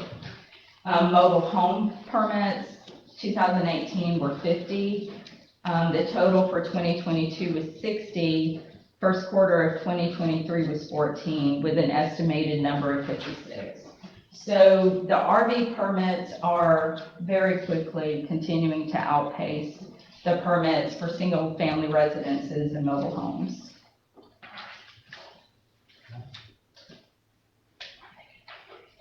I see some of this information you sent us here, the total lots is 36, and if possible, the maximum RVs could be 144.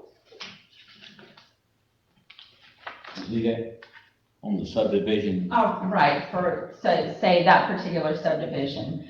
If you look to the far right, the subdivision lots, the maximum potential RVs would be 8,828. Yeah. If it was a maximum of one per lot, it would be 2,270. And that's just to demonstrate to the board of the potential as far as RV density, that, based upon our current ordinances. I was reading this material. So that's just giving if everyone would put four RVs on each lot. Yes, sir. I got you. That's just kind of more speculation. It is, oh, absolutely, and that's all this is just based upon our current trend. If the board would wish to look at RV density, I just wanted to give you some information. A friend of mine from Madison County said they need to take Taylor County off and make it trailer county. They got too many camper trailers coming in. That was they laughed about it, but they noticed how many more. That's the reason Madison County did what they did. They don't want 4 camper trailers at everybody's house, like it's happening in Taylor County. I mean, There's a lot of counties in West Florida, you can't even put a camper trailer unless it's in a camper trailer park. All out West Florida, Destin and all out that way. My daughter tried to find a place to put a camper trailer out there, that's for walking. You had to put it in a high dollar park. You could not just buy an acre of land and put a camper trailer on. That's what she was gonna do, buy a piece of land and put her camper trailer on. She was working out there and rent was so high, she could afford to buy the land and have a camper trailer cheaper than she could pay rent. And I said, well, that's a good idea. So she went searching around all the realtors to find a piece of property, and they said, oh, let's see the property, but you can't put a camper trailer on it. She said, a new camper trailer? And they said, no, you can't put one on at all. And that's in several counties out in West Florida. That's what they're getting to. And that's the reason Madison County and Lafayette County is getting to this point right now. Because the infrastructure, like Ms. Lawanda said, just can't handle 8,000 new weekend warriors here from out of Georgia and wherever, Gainesville and Jacksonville here, and expect it to, they'll wear the roads out, they'll wear everything out to vote around, everything will cost the taxpayers of Taylor County money, and they won't be paying their share, And that may not happen in 20 years. There's no Right, way. it might not, Yeah, but it sure changed a lot in the last 4 years. It has.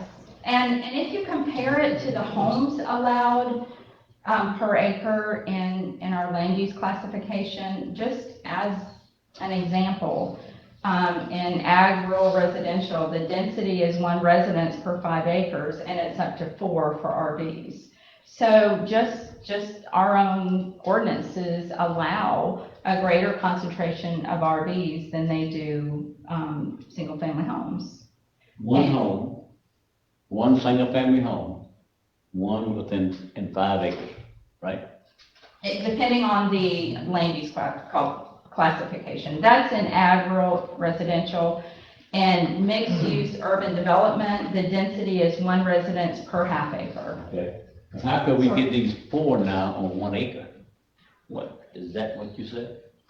It depends on the land use classification, so it just depends. In mixed use, urban development, you can have 1 residence per half acre, but then you can have up to 4 on that same 1/2 acre. I've just seen 4 move into a place right out here on the Johnson-Stripton Road. 4 new campers. They built a pole barn soon as they tore the old trailer was down there. Where Jimmy Hadcock used to live. He used to live right there and he passed away. And they cleared the land off, put a big pole barn up. They got 2 brand new camper trailers under the pole barn. And they got one on each end. And they got 4 or 5 boats around there. And they come to Taylor County to fish every weekend, what it looks like to me. Because when I go to the farm, I look over there, the boats is gone on Saturday and Sunday. But Monday they back, and that's just what's happening. People just taking advantage of that, putting 4 camper trailers on 1 lot. And that's what we're being faced with. And it's can you imagine how many can be, put down Spring Warrior Road and how many can be put down the Steinhatchee Road? It's gonna be a mess if we don't get a handle. Well, let's be like, from 2019 to 2021, the permits basically doubled. And that hasn't decreased or leveled out, that continues to grow. Questions that I get faced with are, what can you do to get a handle on it? And one of the questions is the cost of providing these services. So do we have indication as to what that cost is in respect to this many units or this many users? Not at this time. I mean, that's something that we could start working on. I wanted some direction from the board before I started going down that path as far as bringing numbers back. And I believe that was, if I'm not mistaken, that is why Madison County actually passed this ordinance, so they would have some time to really study the effects of RVs in the county. And I believe part of the concern was for people who were living in their RVs. Now, we know that I would say probably the majority of folks who apply for an RV permit in Taylor County are people who wish to vacation here. because I don't know that we have the ability to, I mean, we don't have that many jobs here as far as people coming from all corners to live here permanently because, you know, they may not be able to find a place to work. But there's no way for me to know who's living in their RV full-time and who's not living in their RV full-time. And I think, you know, an example I use, if you take a lot, a piece of property, and so if that lot is vacant, then what you collect are the ad valorem taxes on the real property, on the property itself. Then if you build a single-family home, obviously there is an impact as far as what we collect for ad valorem taxes. You don't see the increase if you have 1 to 4 RVs. But if you have 4 folks living on that property, part-time, full-time, you know, they may bring their dogs and cats with them. They may have a need for, you know, for the fire department. They may have a need for law enforcement. They may, you know, there's more traffic on the road. And we really don't have a mechanism to collect revenue to offset the cost of those services, no matter what they be. And that's really the concern, if that's something that we need to start looking at. Are other counties using some sort of system? I know that there's a surrounding county that does have an annual permit for RVs, and, but I think we would have to work through, if we went to something like that, what could we do legally if folks don't pay? Because it's not something that, it's not an assessment, it's a permit fee. That's, you know, that's something that we could explore. I don't know how to make that sustainable unless there's some type of avenue to collect those funds if they are not paid. The only thing they paying now is the garbage fee. Mhm. They'll be paying the garbage fee just like we all do for each one of those new RVs. That's only one service. Yeah. No, And on every trailer. No, that's only one service, the garbage. Right, that's the only service Not that the they're sheriff's gonna be department or paying. animal control or Yeah, mosquito but they're control. gonna be wearing out the highway and everything else and not putting any, you know. And I don't want to infer that they're not contributing anything, because there, you know, there is, ad valorem taxes on the property. And the property values have been, you know, higher than they were in years past because of that's the sales. I just don't know at what point that may invert and that may go another way. I don't know that it will be this year, but in the future it may. And at the last count, it looks like we have about 2,300 RVs in Taylor County, but that's something that's, I think, increasing regularly. We have a draw, okay? We have the coast, along the coastline, we have quite a few rivers, and so, you know, people are drawn here for recreational, reasons. And I think it's just a matter of time before somebody puts in these tiny houses. They're gonna have a subdivision because, let's face it, anybody trying to rent property now, I feel sorry for them. And it's really put a hardship on people in Florida that there's not affordable housing. I don't see how they live. I don't see how they pay some of this. So I think a lot of communities have embraced this tiny home concept. And you're talking, some of them probably smaller than some of these big RVs that you're talking about. It's just a matter of time. But I can tell you something else, the insurance industry is, this year alone, my insurance went up 40%. And I would expect an increase to the board, as far as our property insurance, based on the estimates that, 60%. yeah. How much? 60. Could be as high as 60%. 60% is the estimate I got for our property insurance this week. Yes, My sir. house is paid for, and I gotta pay $500 a month for insurance, or $400 a month for insurance. Now, that's what it's like, So, for a month. And they tell me that I can't I can go out and try to get it somewhere else, but they tell me to come because of the storm and the coast here, we can't get a cheap insurance. I believe that's probably true. And I do know that there has been some recent legislation passed that I'll bring back to the board regarding affordable housing, but I did not see RVs as part of that solution. The smaller type homes were part of the solution. And I actually now have a deadline of October to bring an inventory to the board, so you can consider if you wish to designate any of our property as property that can be utilized for affordable housing. So there are some initiatives from the state that are coming down. Yeah, I did have a call about that. When they said that the county might have some land that could be used for affordable housing. And they thought we was gonna give it away as a gift. Well, now that is a possibility to certain groups, like if we wanted to utilize it for ship housing or CDBG, or if we wish to utilize it for Habitat for Humanity. I mean, it would have to be designated for affordable housing, but not necessarily just to give to a citizen. Then I got the other part of that too. They told me, say, somewhere down the line, the county, the city, and the state might have to quit giving away until these people get a job. Now, I got beat pretty bad about that. There was too many giveaways. It was being given, and they didn't want none of the county property that could be put on the tax roll, or it should be on the tax roll already. They didn't want to give them to nobody. They wanted to sell it. It's kind of costly. And then they told me, this country got to do the same thing. Yes, sir. So I don't know.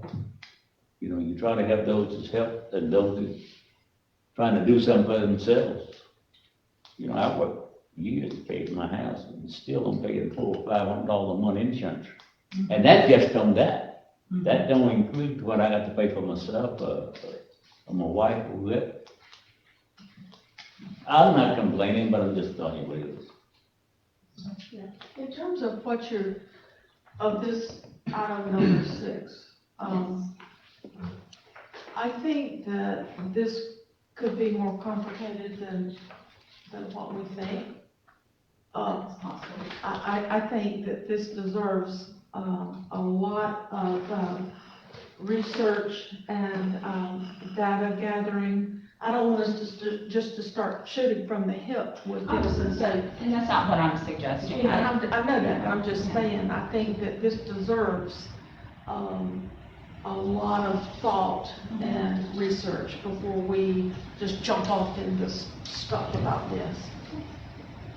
Yeah, I agree. I will be well reserved in this discussion without good, hard information. Yeah, just quickly, Pam is exactly right. Affordable housing is extremely tough for Steen Hatchie.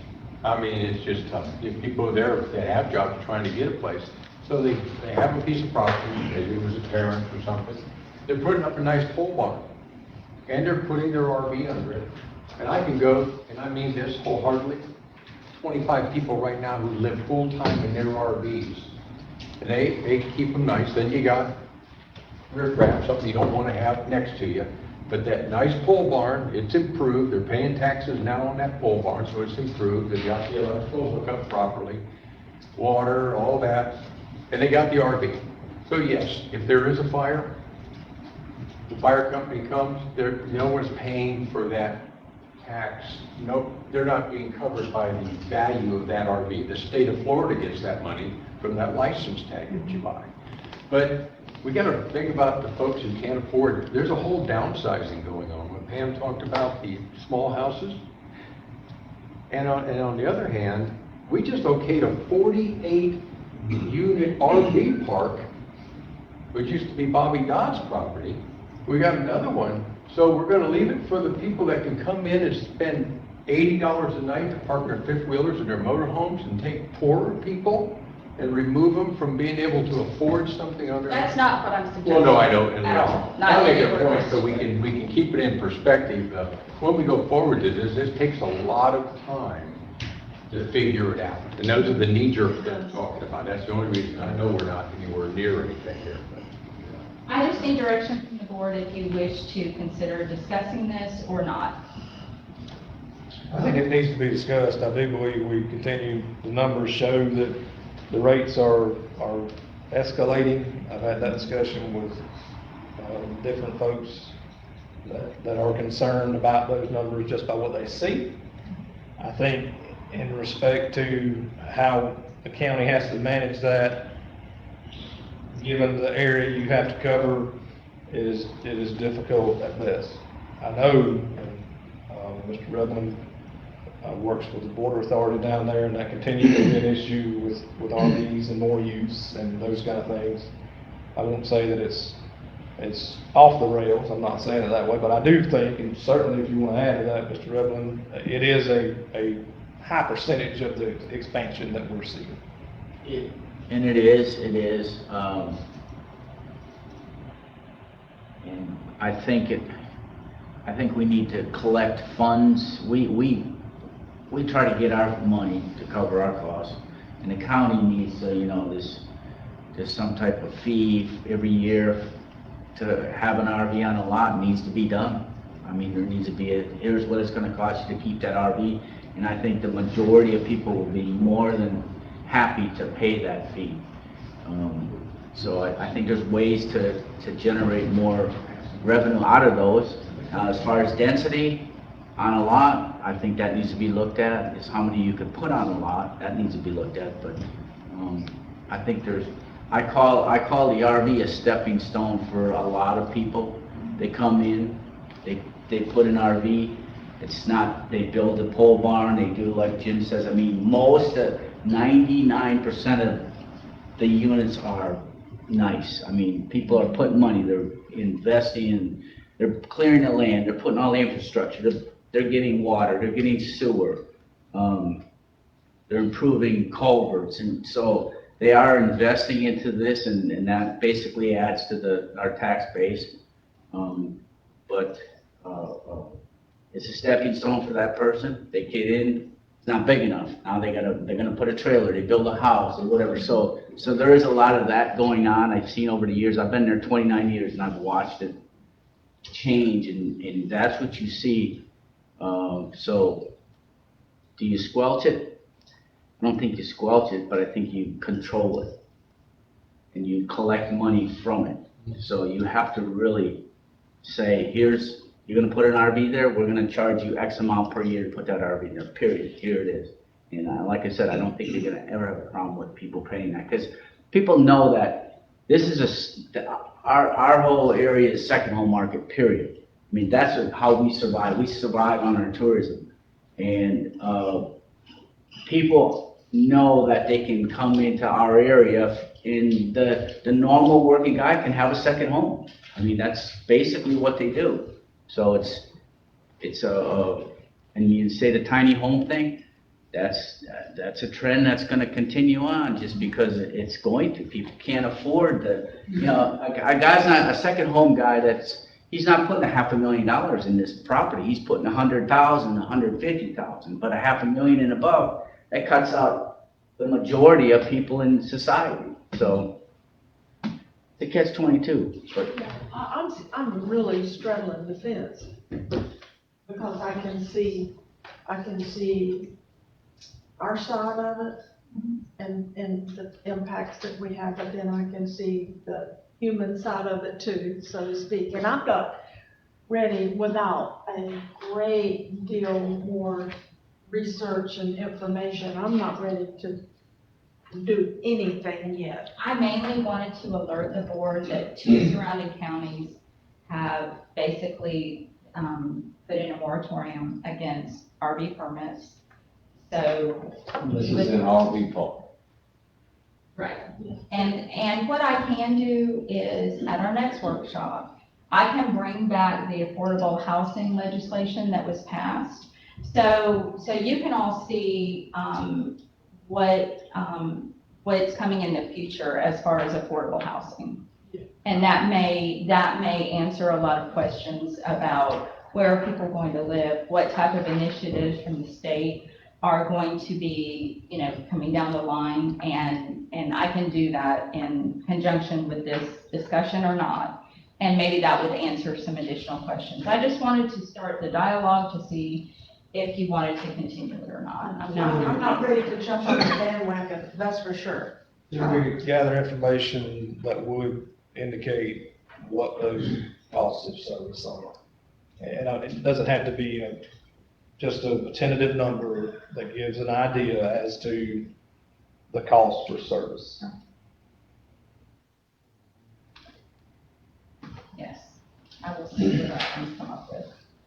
Thank you. If a person can only afford so much, and most of us are in that, you can only afford so much, and I don't wanna make it where. And I don't know I don't think we're there yet, but I do think that it would be remiss for me not to bring you information and say, okay, this may be 5 years down the line or 10 years down the line, or less than that there may be a potential impact as far as how we generate revenue, or if we will generate enough revenue. I know the values are high.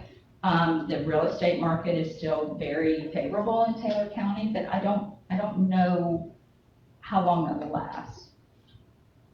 I'm just not ready for a moratorium. I'm not ready, like I say, to join that bandwagon because 2 other counties have done it. I need more information. Well, you got, like you said earlier, we have a large coastline that's drawing down a lot of folks. And I think Madison County and Lafayette County. Yeah. They don't have that. And you have to look too is to build like in Steenhatchee, 95% of the property is in a flood zone.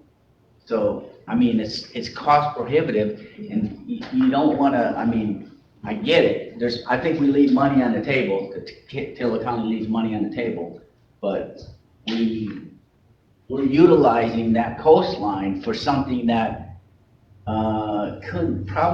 wouldn't be happening because we don't have the infrastructure. People aren't gonna come in there and they're just not buying the $750,000 homes. If you start a subdivision and put them out, I don't see it happening because there's just not enough of a draw there yet. No, and I think the majority of the folks who walk in the door and ask for a permit, I would say, from what I understand, I don't have anything to back this data up, but from what I understand, maybe 75% are folks who want to be here part-time. That's And exactly so, what it is. and I don't know that will change anytime soon. I don't know, and this is just me. Our coastline is to attract people for our fishing, hunting, outdoors, all the way around.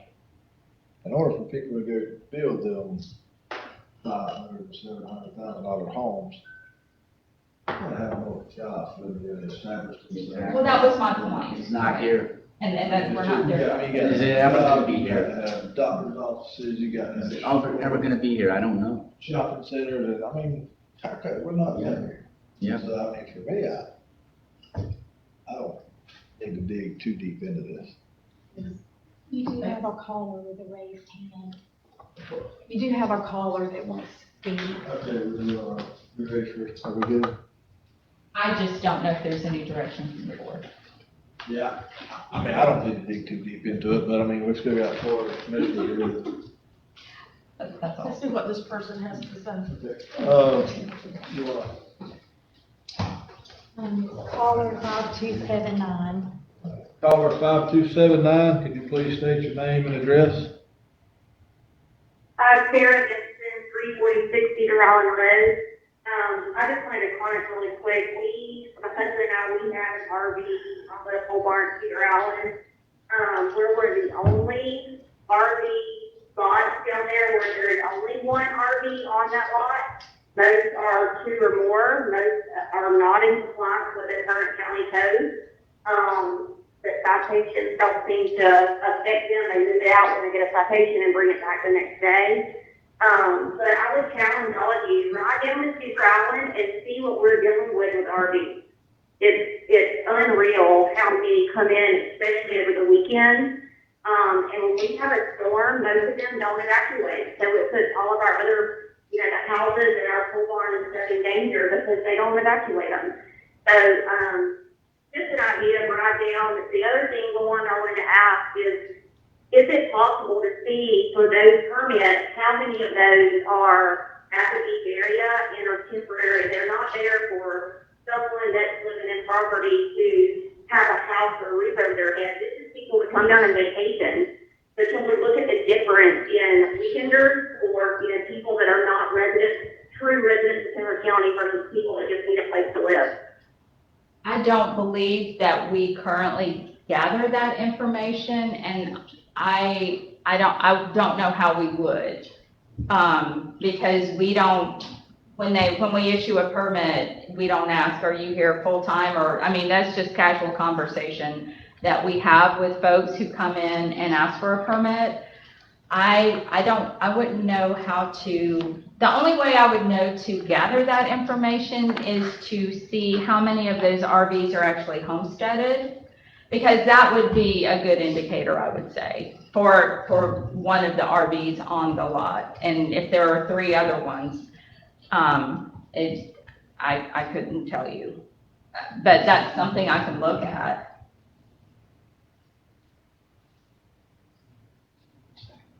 Thank you, that was all. Would it be against the law to ask that question? I'll put it on the application. I'll check and see if that's something we can. Just curious. All right. So, do you have any direction to do or not to do, or? For me, like I said, I don't have enough data to really go dig into a whole lot right now to see that we would even make a significant change as much to such, but, like I said, we got 4 other commissioners that, so for me, I don't see any reason to go dig any deeper. We may need to, regulate what we have. If we have folks with more than what they should have, maybe code enforcement would have to get involved in those areas, like what Sarah may have been speaking to, but other than that, I'm fine, so. Yes. Okay. So, the board discussed dedicated budget priority meetings.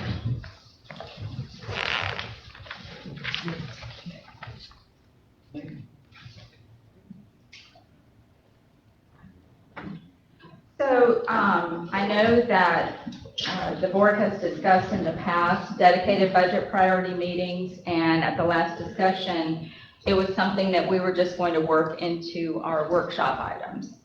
And obviously the budget, we'll start budget prep in May. We'll submit those to finance in June, but we have from May until, what's the latest we can make changes to the budget?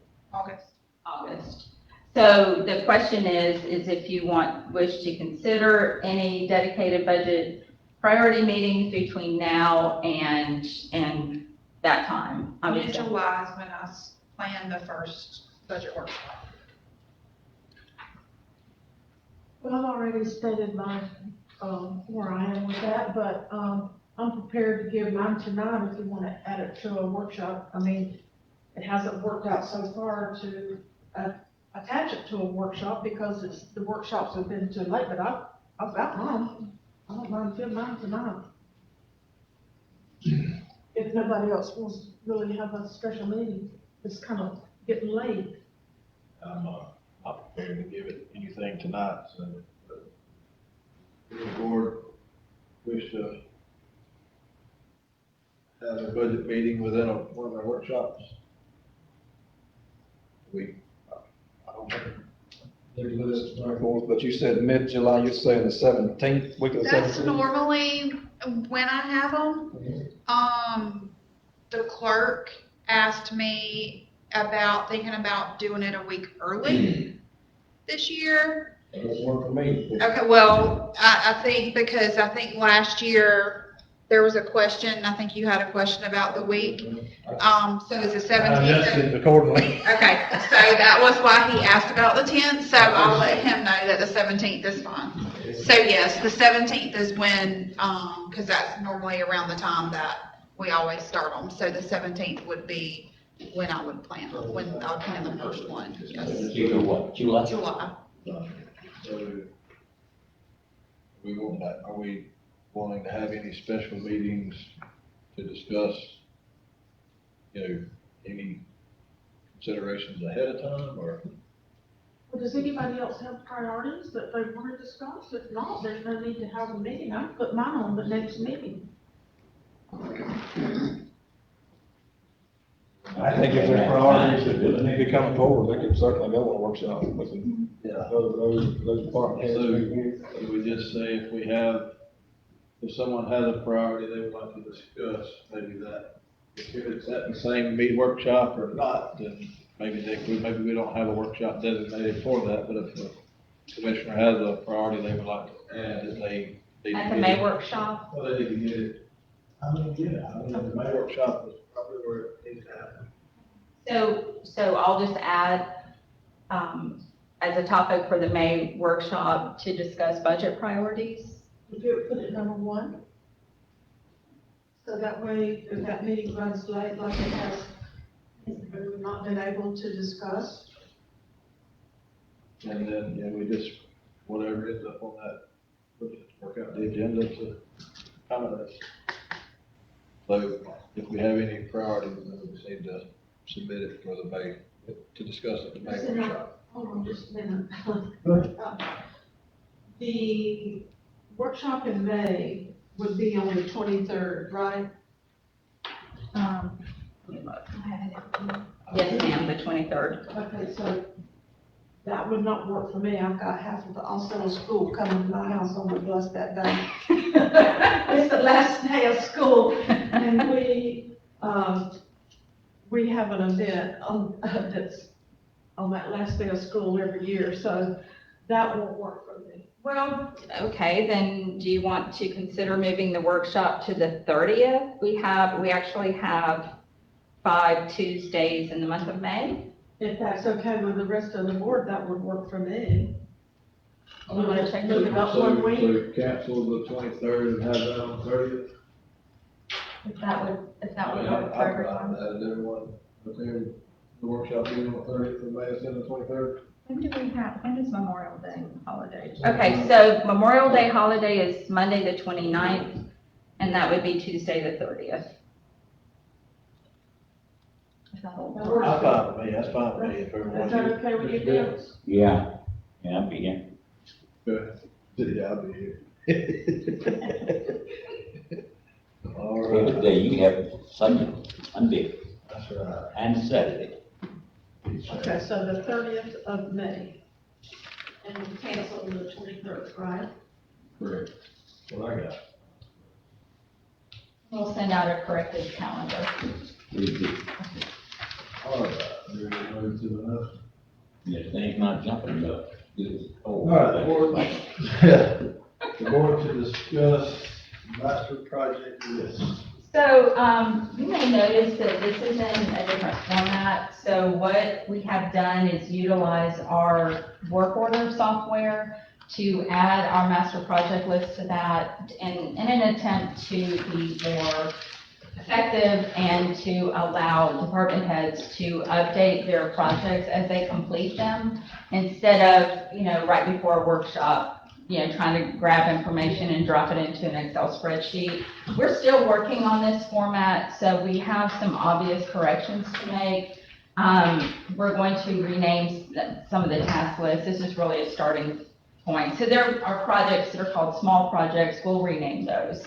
So we're still revamping it, and it looks like we accidentally left off Spring Warrior boat ramp acquisition. We are actually awaiting the grant contract on that project. We expect it any time. And the bypass feasibility study, we have already executed that agreement. But other than that, we're really hoping that we can be more effective by putting it in this format. And I think the report is a lot cleaner, a lot easier for everyone to read. So we may have, like I said, we'll continue to update this as if we have missed anything. But we have the updates for the road projects, conceptual awaiting funding we have in there, and road projects, and then everything else is named small projects, but I'm going to rename some of those. Small budget mean on the $4.5 million. Well, that's what I'm saying. We will change that task list. That's something that Marcia worked on pretty diligently last week in order to put it into our existing software. And I just think it will be much more manageable. Plus, I'll receive alerts as department heads update their projects and, get them accustomed to updating their projects as they happen instead of when we ask for an update, just so we're all better informed. Good, thank you. Any comments or? Okay, and when I update this, I'll send everyone a new list, probably within the next couple of weeks. That's cleaner and we'll rename some of the tasks. Okay, thank you. Meeting adjourned. No. I got a call from the beach today. He had homeless. That's been addressed by the sheriff's office. By the sheriff? Or it's been handed off to the sheriff, I'll say. Okay. Okay. I have a question, or I had a call. And somebody asked if we put baby changing stations in the restrooms at the sports complex with, I guess with more usage and people coming into town that they're gonna have babies, and obviously there's not any out there. And they said, well, we have to change our baby in the car or on the ground, and, You can look at those costs and see, let me work on that. and this person said in men's and ladies' restrooms. I know there's a lot of dads that do that now. Oh, that's right. Times are changing. And let me, speaking of the sports complex, I would like to say that, and I know this wasn't on the list, but the Department of Health, who is a wonderful partner, has actually found funding to add 10 benches to the walking trail at the sports complex. We are expecting delivery, I don't know when, but hopefully soon. We will install those benches. And they're also supplying us with some ADA compliant swings that we'll try to add to each park. So it's a multi-use type swing for kids who are not mobile, but then kids who are mobile can use it as well. And it's got the same, I'll say, footprint as a regular swing. So they actually went to every park to make sure they had room for it. And I'm very grateful to them for their support. Yes. And they also are replacing some furniture in their front office, and they donated all of their furniture to the county, and it's already installed at the library. And it is just so nice to be able to add that additional seating for our users at the library. I went down to county office meeting at Forest Capitol Hall 2 weeks ago. Mm-hmm. And the health department said they had that money and they was gonna do things for these parks. And they decided, look, now I need to take a little bit of that. I was just overwhelmed, but they said they had it. I wanted to ask them, the city representative wasn't there, and I wanted to ask. They need to do something with the city representative too. Now, I don't want to speak for the Department of Health, but I do believe that they worked with the city as well, as far as, But they just wasn't there speaking on that day. I didn't talk to them and tell them. Okay, thank you. Line muted.